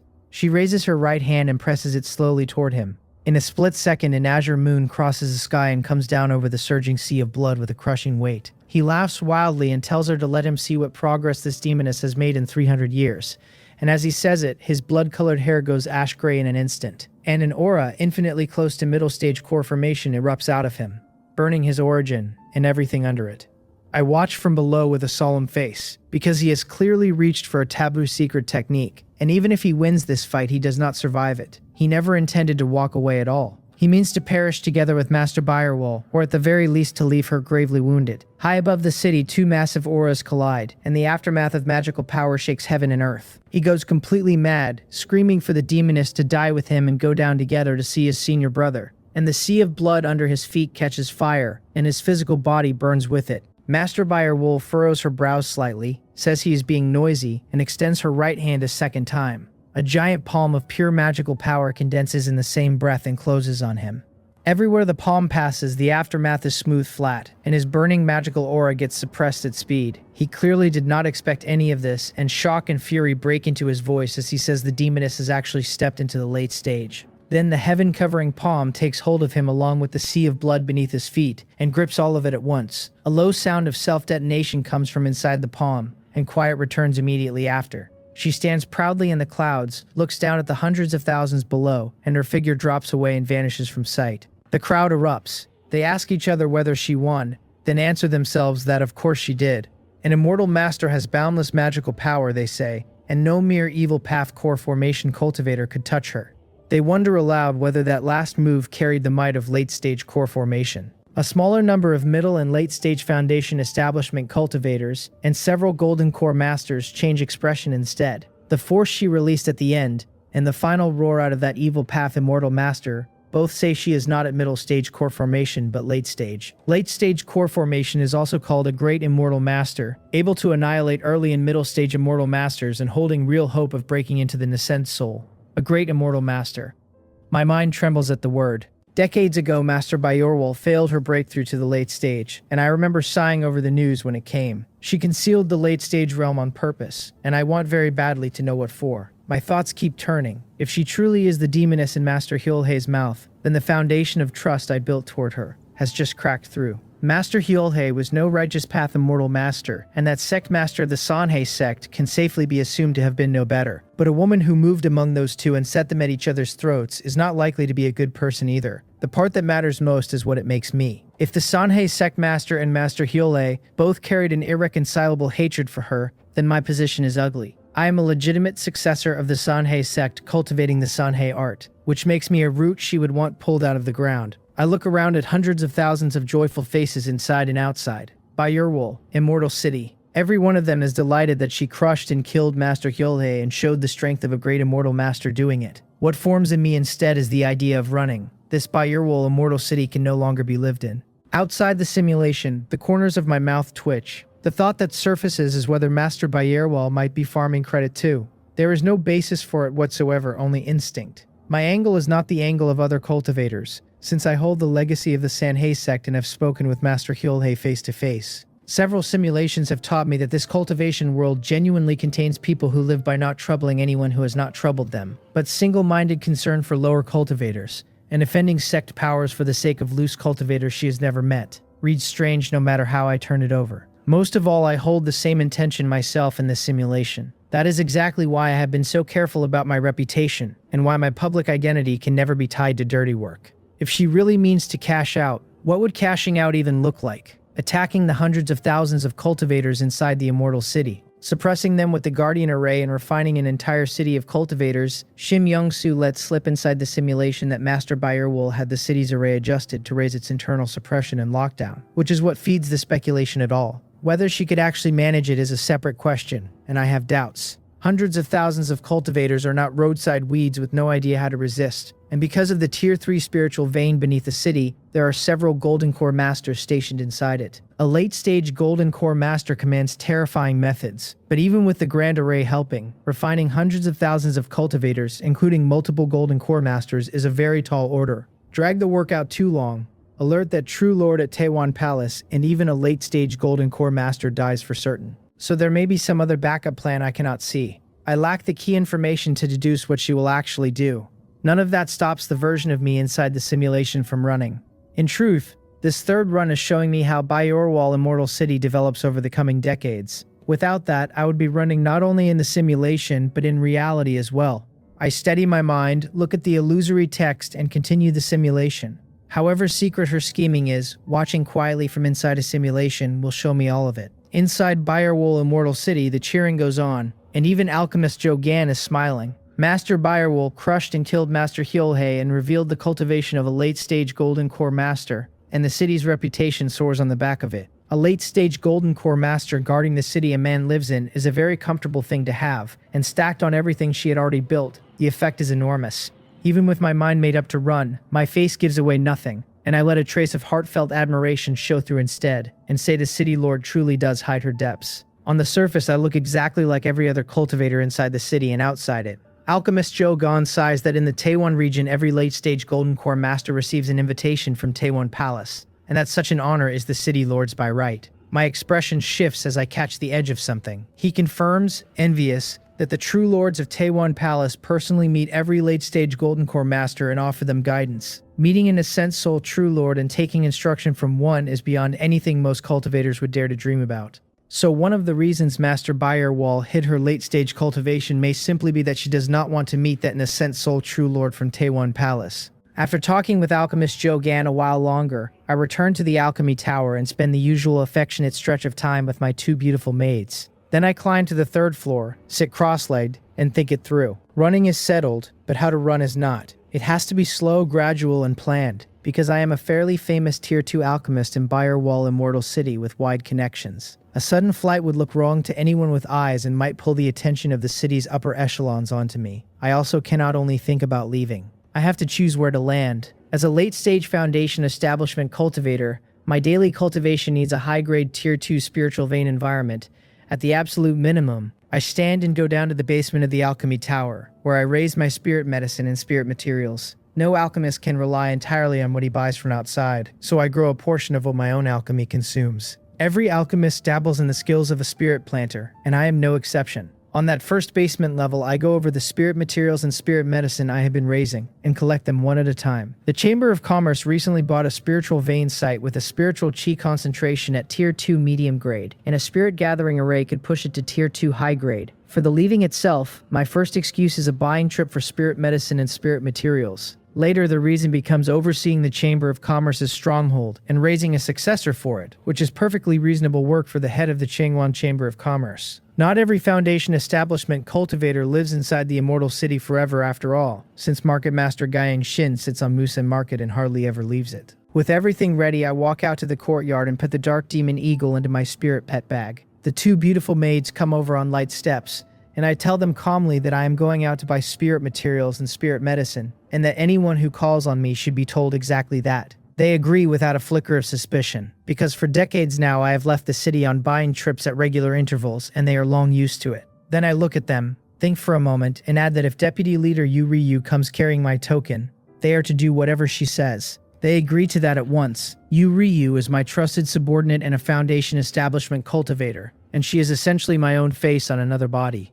I leave the alchemy tower with a calm expression and pass out through the city gate. Cultivators stream in and out around me, most of them middle or late stage chi refining, walking into the immortal city carrying longing and hope. I tap my spirit pet bag and the huge black eagle appears, wingspan 50 or 60 feet across, its black-gray aura pressing down until the chi refining cultivators below can hardly breathe. I step up onto its back, which has always been one of the standard procedures on these buying trips. The dark demon eagle flies faster than I do, and showing it off is worth doing, in case some passing cultivator takes a fancy to it. Then I tell Little Black to go, and the eagle spreads its wings gently. Wind element mana surges, and we are away in an instant. Out of the corner of my eye, I catch by your wall Immortal City one last time. There will be no day of returning. A month later, I arrive at the spiritual vein site I bought for the Cheongwan Chamber of Commerce, a place called Nakbong Mountain, where the slopes and the flats are covered in golden yellow maple. Yu Ryu has been waiting a long time, and the core members of the chamber greet me just as respectfully. I step down from the eagle's back and tell it to go amuse itself. In Birewall Immortal City, the dark demon eagle could only shrink itself down inside the alchemy tower and take air on the rare days I went out. But Nakbong Mountain is mine end to end, so there is finally room for it to run. Letting it wheel around the mountain doubles as deterrence and patrol, since a Tier 2 demon beast with an Earth-grade bloodline watching from high altitude makes even passing Foundation establishment cultivators careful. Over these decades, my grasp of the beast-taming Dao has climbed to Tier 1 high grade as well. I cannot share the Dark Demon Eagle's innate talents, but at need I can share its vision, so whatever it sees, I see. Yu Ryu guides me to the core of Nakbong Mountain, where the spiritual chi runs thickest, and I dismiss her and begin setting up a spirit gathering array. Compressing the density to Tier 2 high grade takes a Tier 2 spirit gathering array at the very least. What I actually lay down is not an array but an array plate, which is a complete grand array engraved onto a carrier, so that activating the carrier releases the whole thing at once. An array plate cuts the difficulty of deployment enormously. It costs a fortune for exactly that reason, because even an array master pays a huge price in time and effort to engrave an array into a carrier. Mine came from Shim Young-soo at cost, bought precisely against a day like this one. A month later, the spirit gathering array plate is deployed, and the spiritual chi at the very core of Nakbong Mountain reaches Tier 2 high grade. A spirit gathering array does not conjure density out of nothing, but raises one location by pulling spiritual chi in from everywhere around it. In the 69th year, I am 85, and I finally settle into the new site. Nakbong Mountain is not Beer Wall Immortal City, where anything I wanted sat one step outside the door and came at internal prices. With the chamber's cultivators working for me though, most supplies never require a trip of my own, since the chamber picks them up along its existing routes. The scarce items cost nothing worse than a few extra journeys. I left the Immortal City without abandoning my connections in it, so I write to my friends there often. And both alchemist Jogan and Shim Young-soo come out to Nakbong Mountain in person to visit me. In the 70th year, I am 86, and under alchemist Jogan's personal guidance, I refined my first batch of Foundation establishment pills. My alchemy still has not crossed into Tier 2 high grade, but my standing and identity have jumped to an entirely new level. I ask him quietly whether he really will not settle here at Nakbong Mountain for good. We have been friends many years, and I have genuine feeling for the man, so naturally I want to talk him out of that dangerous city. He laughs and says that when he grows old, he will certainly come over, but that the Immortal City needs him now, and he sighs at the end of it. I let the matter drop, because I have no evidence at all for any of my speculations about Master Birewall. Part of why I pulled away from the Immortal City so decisively is that the technique I cultivate is the Sanhei art. The grievances between Master Birewall and the Sanhei sect master and Master Hyolhei are very likely to sweep me up along the way. Alchemist Jogan carries no such problem, and forcing him out would only work against me. In the 71st year, I am 87, and under my direction, the Cheongwon Chamber of Commerce begins building a market on Nakbong Mountain, named Nakbong Market. My presence pulls a crowd of chi refining cultivators to it quickly. Founding the market is also my public reason for never going back to Birewall Immortal City, since a new market needs its master sitting in town for a long stretch of years.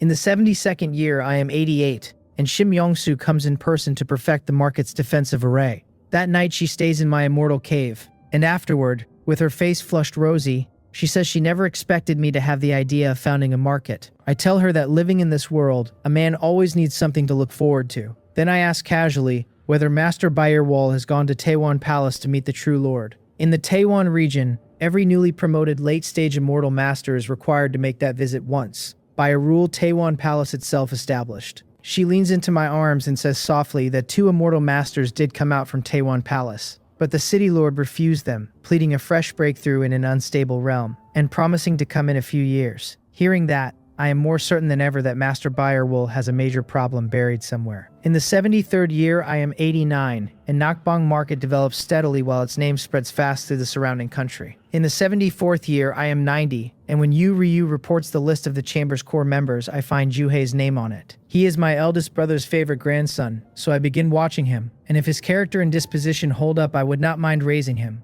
Cultivating any core member of the chamber is cultivation, and cultivating Juhei is cultivation too, so no situation arises where I would have to spend extra resources on him in particular. In the 75th year, I am 91, and I finally get through the door of divination and reach tier 1 low grade. In the 76th year, I am 92, and I try to use the art to deduce Master Bayerwool's schemes, and I come away with nothing at all and take a measure of backlash for the attempt.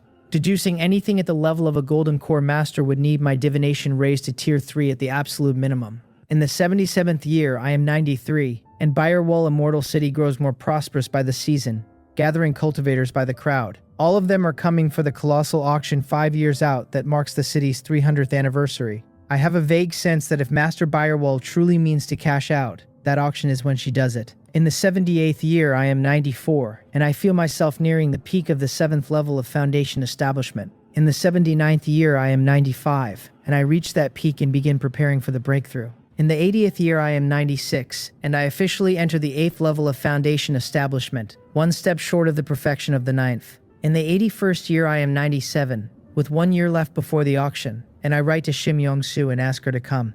2 months later, she is standing in front of me. I want her to build a new defensive array for Nakbong Mountain, an extremely complex one that will take her a year or 2 at minimum. And she agrees readily, since a year or 2 spent beside me is exactly what she wants. In the 82nd year, I am 98, and this is the year of the colossal auction that Bayerwool Immortal City holds once every 300 years. I am deeply curious about that city and about what Master Bayerwool actually intends to do. Having finally gotten myself out, though, I have no intention of going back, and not only will I not go back, I will not go anywhere near it, because there is no telling who gets caught in the crossfire. As I read it, the danger in Bayerwool Immortal City has reached its absolute highest point in this period, and a great battle between late-stage immortal masters is highly likely. A wise man does not stand under a wall that is about to come down. I gather my thoughts and look up at the dark demon eagle galloping across the sky, and I tell Little Black to go and take a look for me. Raising an eagle for 1,000 days is for the use of a single moment, and this is that moment. Little Black is my spirit pet, and the 2 of us share vision, so whatever the dark demon eagle sees is the same as what I see with my own eyes. As a middle stage tier 2 demon beast with an earth grade bloodline, it can run better than I can, and I stand at late stage Foundation Establishment. Against a false core immortal master, it still has a chance to slip away alive. It carries the dark element, so hiding its own aura is natural and seamless to it. The only reason it ever gives off a distinct pressure is that I like to show it off. When Little Black chooses to hide, even my divine sense sweeping past would skim over it, unless I were paying close attention. The dark demon eagle is a born assassin among demon beasts, built for speed and stealth, and eagle-type demon beasts have the eyesight to match. Watching Bayerwool Immortal City from a great distance is exactly what it was made for. No matter how I turn the problem over, Little Black is the right choice, far more reliable than putting myself at risk. The massive black bird drops out of the sky in front of me, reads my meaning through the bond we share, spreads its wings and vanishes from where it stood. I watch it disappear into the distance in a single breath. I have said nothing about Master Bayerwool to anyone, and there are 2 reasons for that. The first is that I have no evidence, and in the world of cultivation, strength is supreme, so pinning a crime on a late-stage great immortal master without hard proof is a pipe dream. Carrying it to Taiwan Palace would accomplish nothing except dragging me into the sight of a true monarch far too early, and a true monarch who takes an interest in me could search my soul. The second reason is simpler. I want to see what Master Bayerwool is going to do. Whatever makes a person pay a price that enormous has to be tied to Nascent Soul Condensation, since she is already late-stage Golden Core and there is only 1 step left above her. If she really means to cash out 3 centuries of accumulated reputation, that is what she is cashing it for. And even at Foundation Establishment with core formation still ahead of me, I want to watch how it is done. A second field of vision opens in front of me. That is the eagle's sight. On the path of beast taming, the further one goes, the more it becomes a matter of human and beast made one. and the truly high-level tamers share not only vision but innate divine abilities. Now 2 views hang before me, mine and Little Black's, and its view is a landscape sliding steadily away as it follows my instruction toward Byerwul Immortal City. I watch for a while, then turn back into my immortal cave. Shim Young-soo is inside, in a moon-colored dress, tall and curved, bent in concentration over the defensive array for the market. The core of that array is my immortal cave, because only my immortal cave can command the whole thing. I stand quietly and admire the picture for a moment before she notices me. She asks straight away which aspect I want the defensive array to prioritize. As a guest elder of the array hall in Byerwul Immortal City, her grasp of the array Dao runs far past mine, and a high-grade Tier 2 defensive array is well within her hands. We talk it over for a while. I do intend to build the Nakbong Mountain market up properly, then sell the whole thing off as one package before I attempt core formation. She asks, smiling in that charming way of hers, whether I truly do not plan to attend the super large auction in the Immortal City. The City Lord told her 3 core condensation pills are going under the hammer. As the date has drawn closer, the higher-ups of Byerwul Immortal City have been releasing item lists in waves. 3 core condensation pills is only the headline. There are goods meant for the core formation stage, Tier 3 resources of every description, and rumor says something for Nascent Soul condensation will surface as well.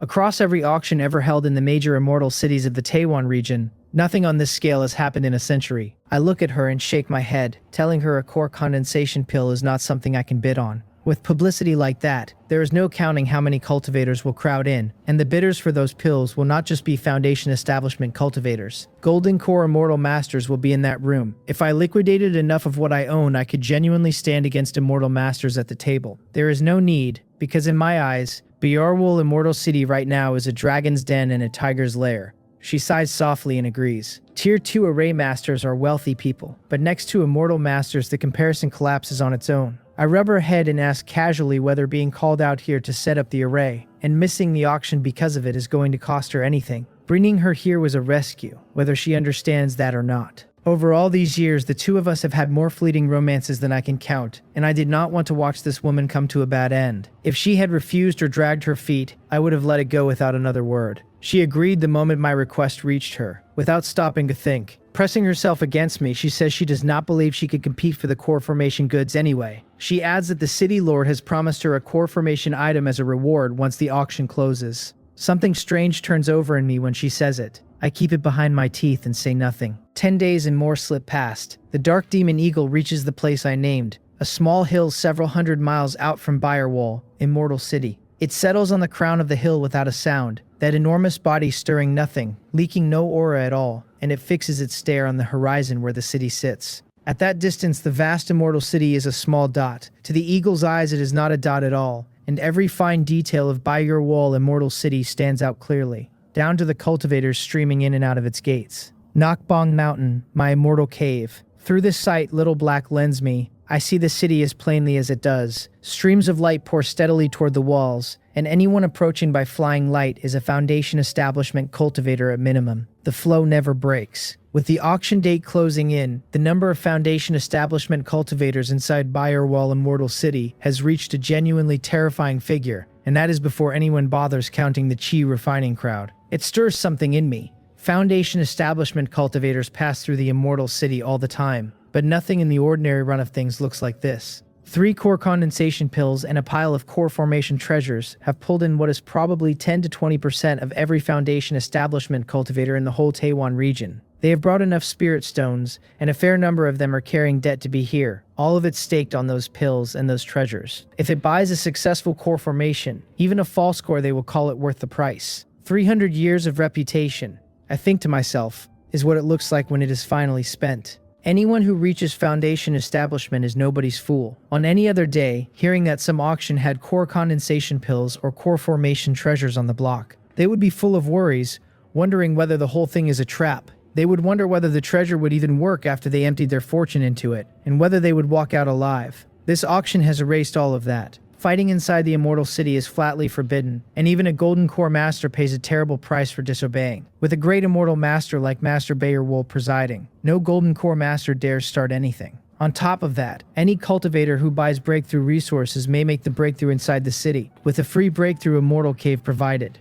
That holds whether the step is chi refining into foundation establishment or foundation establishment into core formation. It is a perfect display of compassion toward lower cultivators, and that good name is the only reason this many people came. A month and more remains before the auction formally opens, so I leave Little Black hidden on the hill to watch the city for me. Half a month later, I am sitting cross-legged in the immortal cave, with a heavy pressure bleeding off my physical body. The mountain and sea body refining technique has hit the peak of the 4th stage, and I could enter the 5th stage whenever I chose. I open my eyes, feeling invigorated. At the 5th stage, on the chi and blood of the physical body alone, I would match a middle stage foundation establishment cultivator and earn the name of a humanoid demon beast. I hold the thought down and pull my aura back in. The moment I touched the 4th stage peak, I felt heaven and earth reject me, and if I dare push one step further, the tribulation comes down on my head. Heavenly tribulation is the toll on the ancient lineage of body cultivators, paid at every breakthrough from foundation establishment onward, and it is also what killed that lineage. In the ancient era, resources were everywhere, so even with the tribulation waiting, the sheer number of body cultivators meant strong ones still emerged.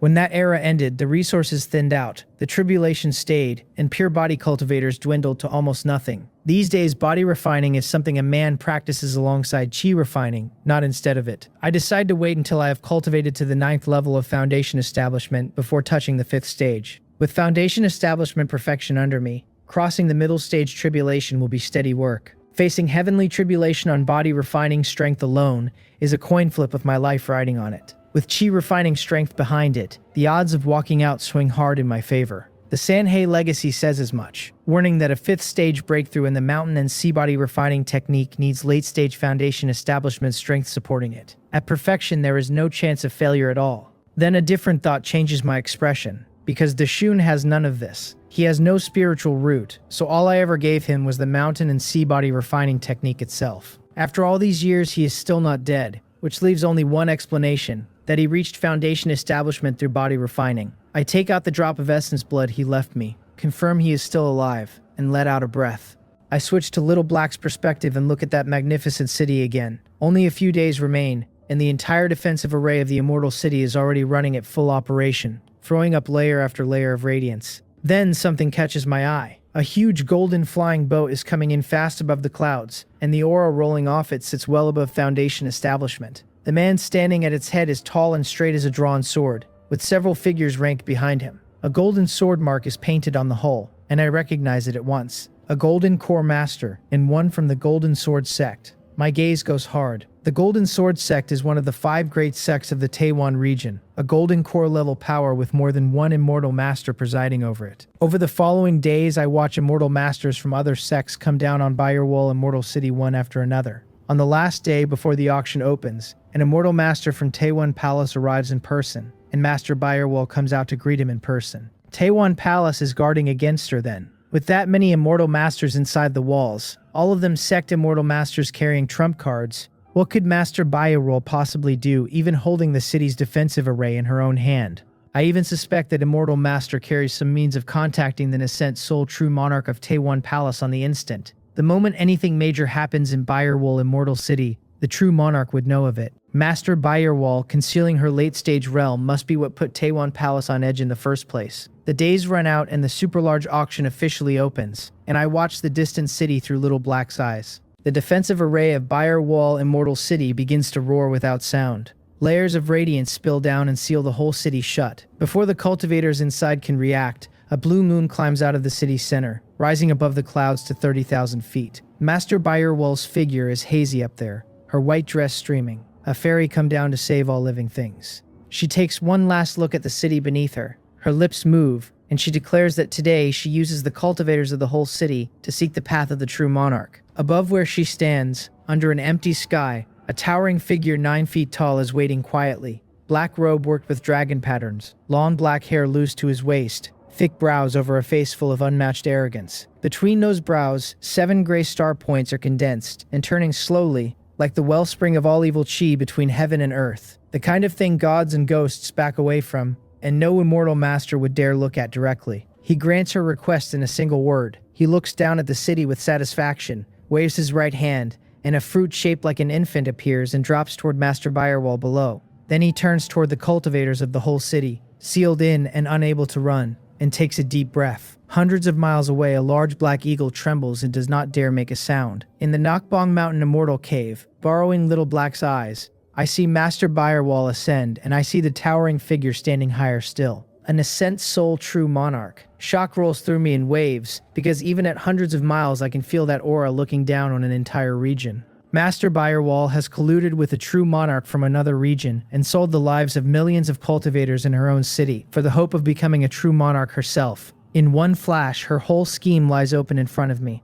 The newly ascended true monarch of the Gayu region, the one they call Demon Lord Chilsol. Among the true monarchs of the regions bordering Taiwan, he is the only one likely to move against it, and a man who has just inherited the seat of Sect Master will always pick a war with a neighbor. The Gayu region has chosen Taiwan for that war. Through Little Black's sight, I watch him wave a hand and the infant-shaped fruit fall in front of Master Birewall. Heavenly Infant Fruit. The name surfaces in my mind at once. A high-grade Tier 4 spirit fruit, spoken of in the same breath as the Nascent Soul Pill among the top-tier aids for condensing a Nascent Soul. It is over now. Inside Beerwool Immortal City, there are countless late-stage chi refining cultivators, a great many at Foundation Establishment, nearly 20 Golden Core Masters, and Sect Immortal Masters besides. I had assumed that even a late-stage Immortal Master holding the city's defensive array would struggle to do much to a crowd like that. But the one acting is not Master Birewall. It is Demon Lord Chilsol, a true monarch at the Nascent Soul stage. I keep watching through Little Black.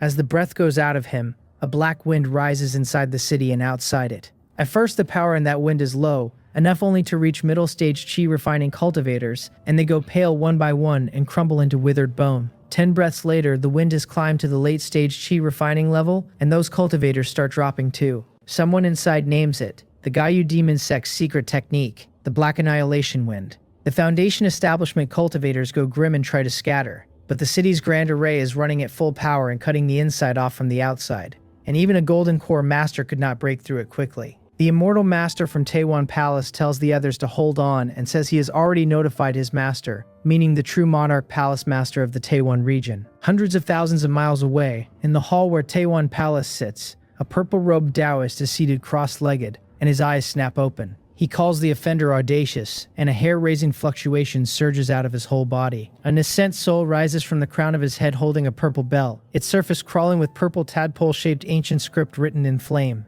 It seizes the chi, crosses thousands of miles in an instant and vanishes. Behind it, the purple-robed Taoist's physical body moves as if pulled on a string, rushing toward Birewall Immortal City. The Black Annihilation Wind keeps blowing. 10 breaths threatens late-stage chi refining, 20 threatens early-stage Foundation Establishment, 30 threatens middle-stage Foundation Establishment. After 50 or 60 breaths, out of millions of cultivators in that city, only a dozen or so Immortal Masters are still on their feet, along with a very small number of Foundation Establishment cultivators. All that gathered wind finally condenses beneath the firmament, in front of the towering figure, into one large blood-colored pill, a demonic path pill made from the blood essence and souls of millions of people and from every resource and spiritual item the city held. He glances at the few dozen figures still standing and snorts. The wind surges again. The last Foundation Establishment holdouts turn to withered bone with their souls and essence and blood dragged off into it, and the dozen Immortal Masters are left wounded and swaying. 10 breaths later, some of them can no longer hold, and 20 breaths later, Golden Core Masters begin to fall. Then a shout arrives, calling Chilsol a brat and demanding to know how he dares. The Nascent Soul with the purple bell comes out of the far distance and stands in front of them, between one blink and the next. Demon Lord Chilsol glances at it lazily, names it True Monarch Jaheo, and swallows the great blood-colored pill down with one gentle motion. He tells him the Taiwan region raised all these living beings, and since Jaheo would not eat them, he has eaten them on his behalf, and he laughs while he says it. Then he takes a single step and is gone from where he stood. The purple Nascent Soul goes furious. The small bell in its grip erupts with earth-shattering power, and the two of them collide above the clouds. In the Nakbong Mountain Immortal Cave, I watched the whole thing through Little Black and let out a slow breath. So those are the methods of the true monarch level. I am quietly very glad I ran early, because no matter how many trump cards I hold, none of them would have carried me through the Black Annihilation Wind. Its final strength was enough to bring down Golden Core Masters, and if the Taiwan Palace Master, True Monarch Jaheo, had not arrived when he did, every Immortal Master in that city would be dead. Special as I am still not the equal of a Golden Core Master. That demoness Birewall has a viciousness in her I did not measure correctly. I think of her rising into the air at the end, and after she took the heavenly infant fruit she simply vanished. and Little Black's sight never found her again. That is entirely normal. Having sold millions of cultivators to Demon Lord Chilsol, she is on Taiwan Palace's kill-on-sight list, and the moment she surfaces, the palace master will likely hunt her down personally. She will run at the first opening, probably out of the Taiwan region altogether, to find somewhere safe to attempt the Nascent Soul stage. But that fruit,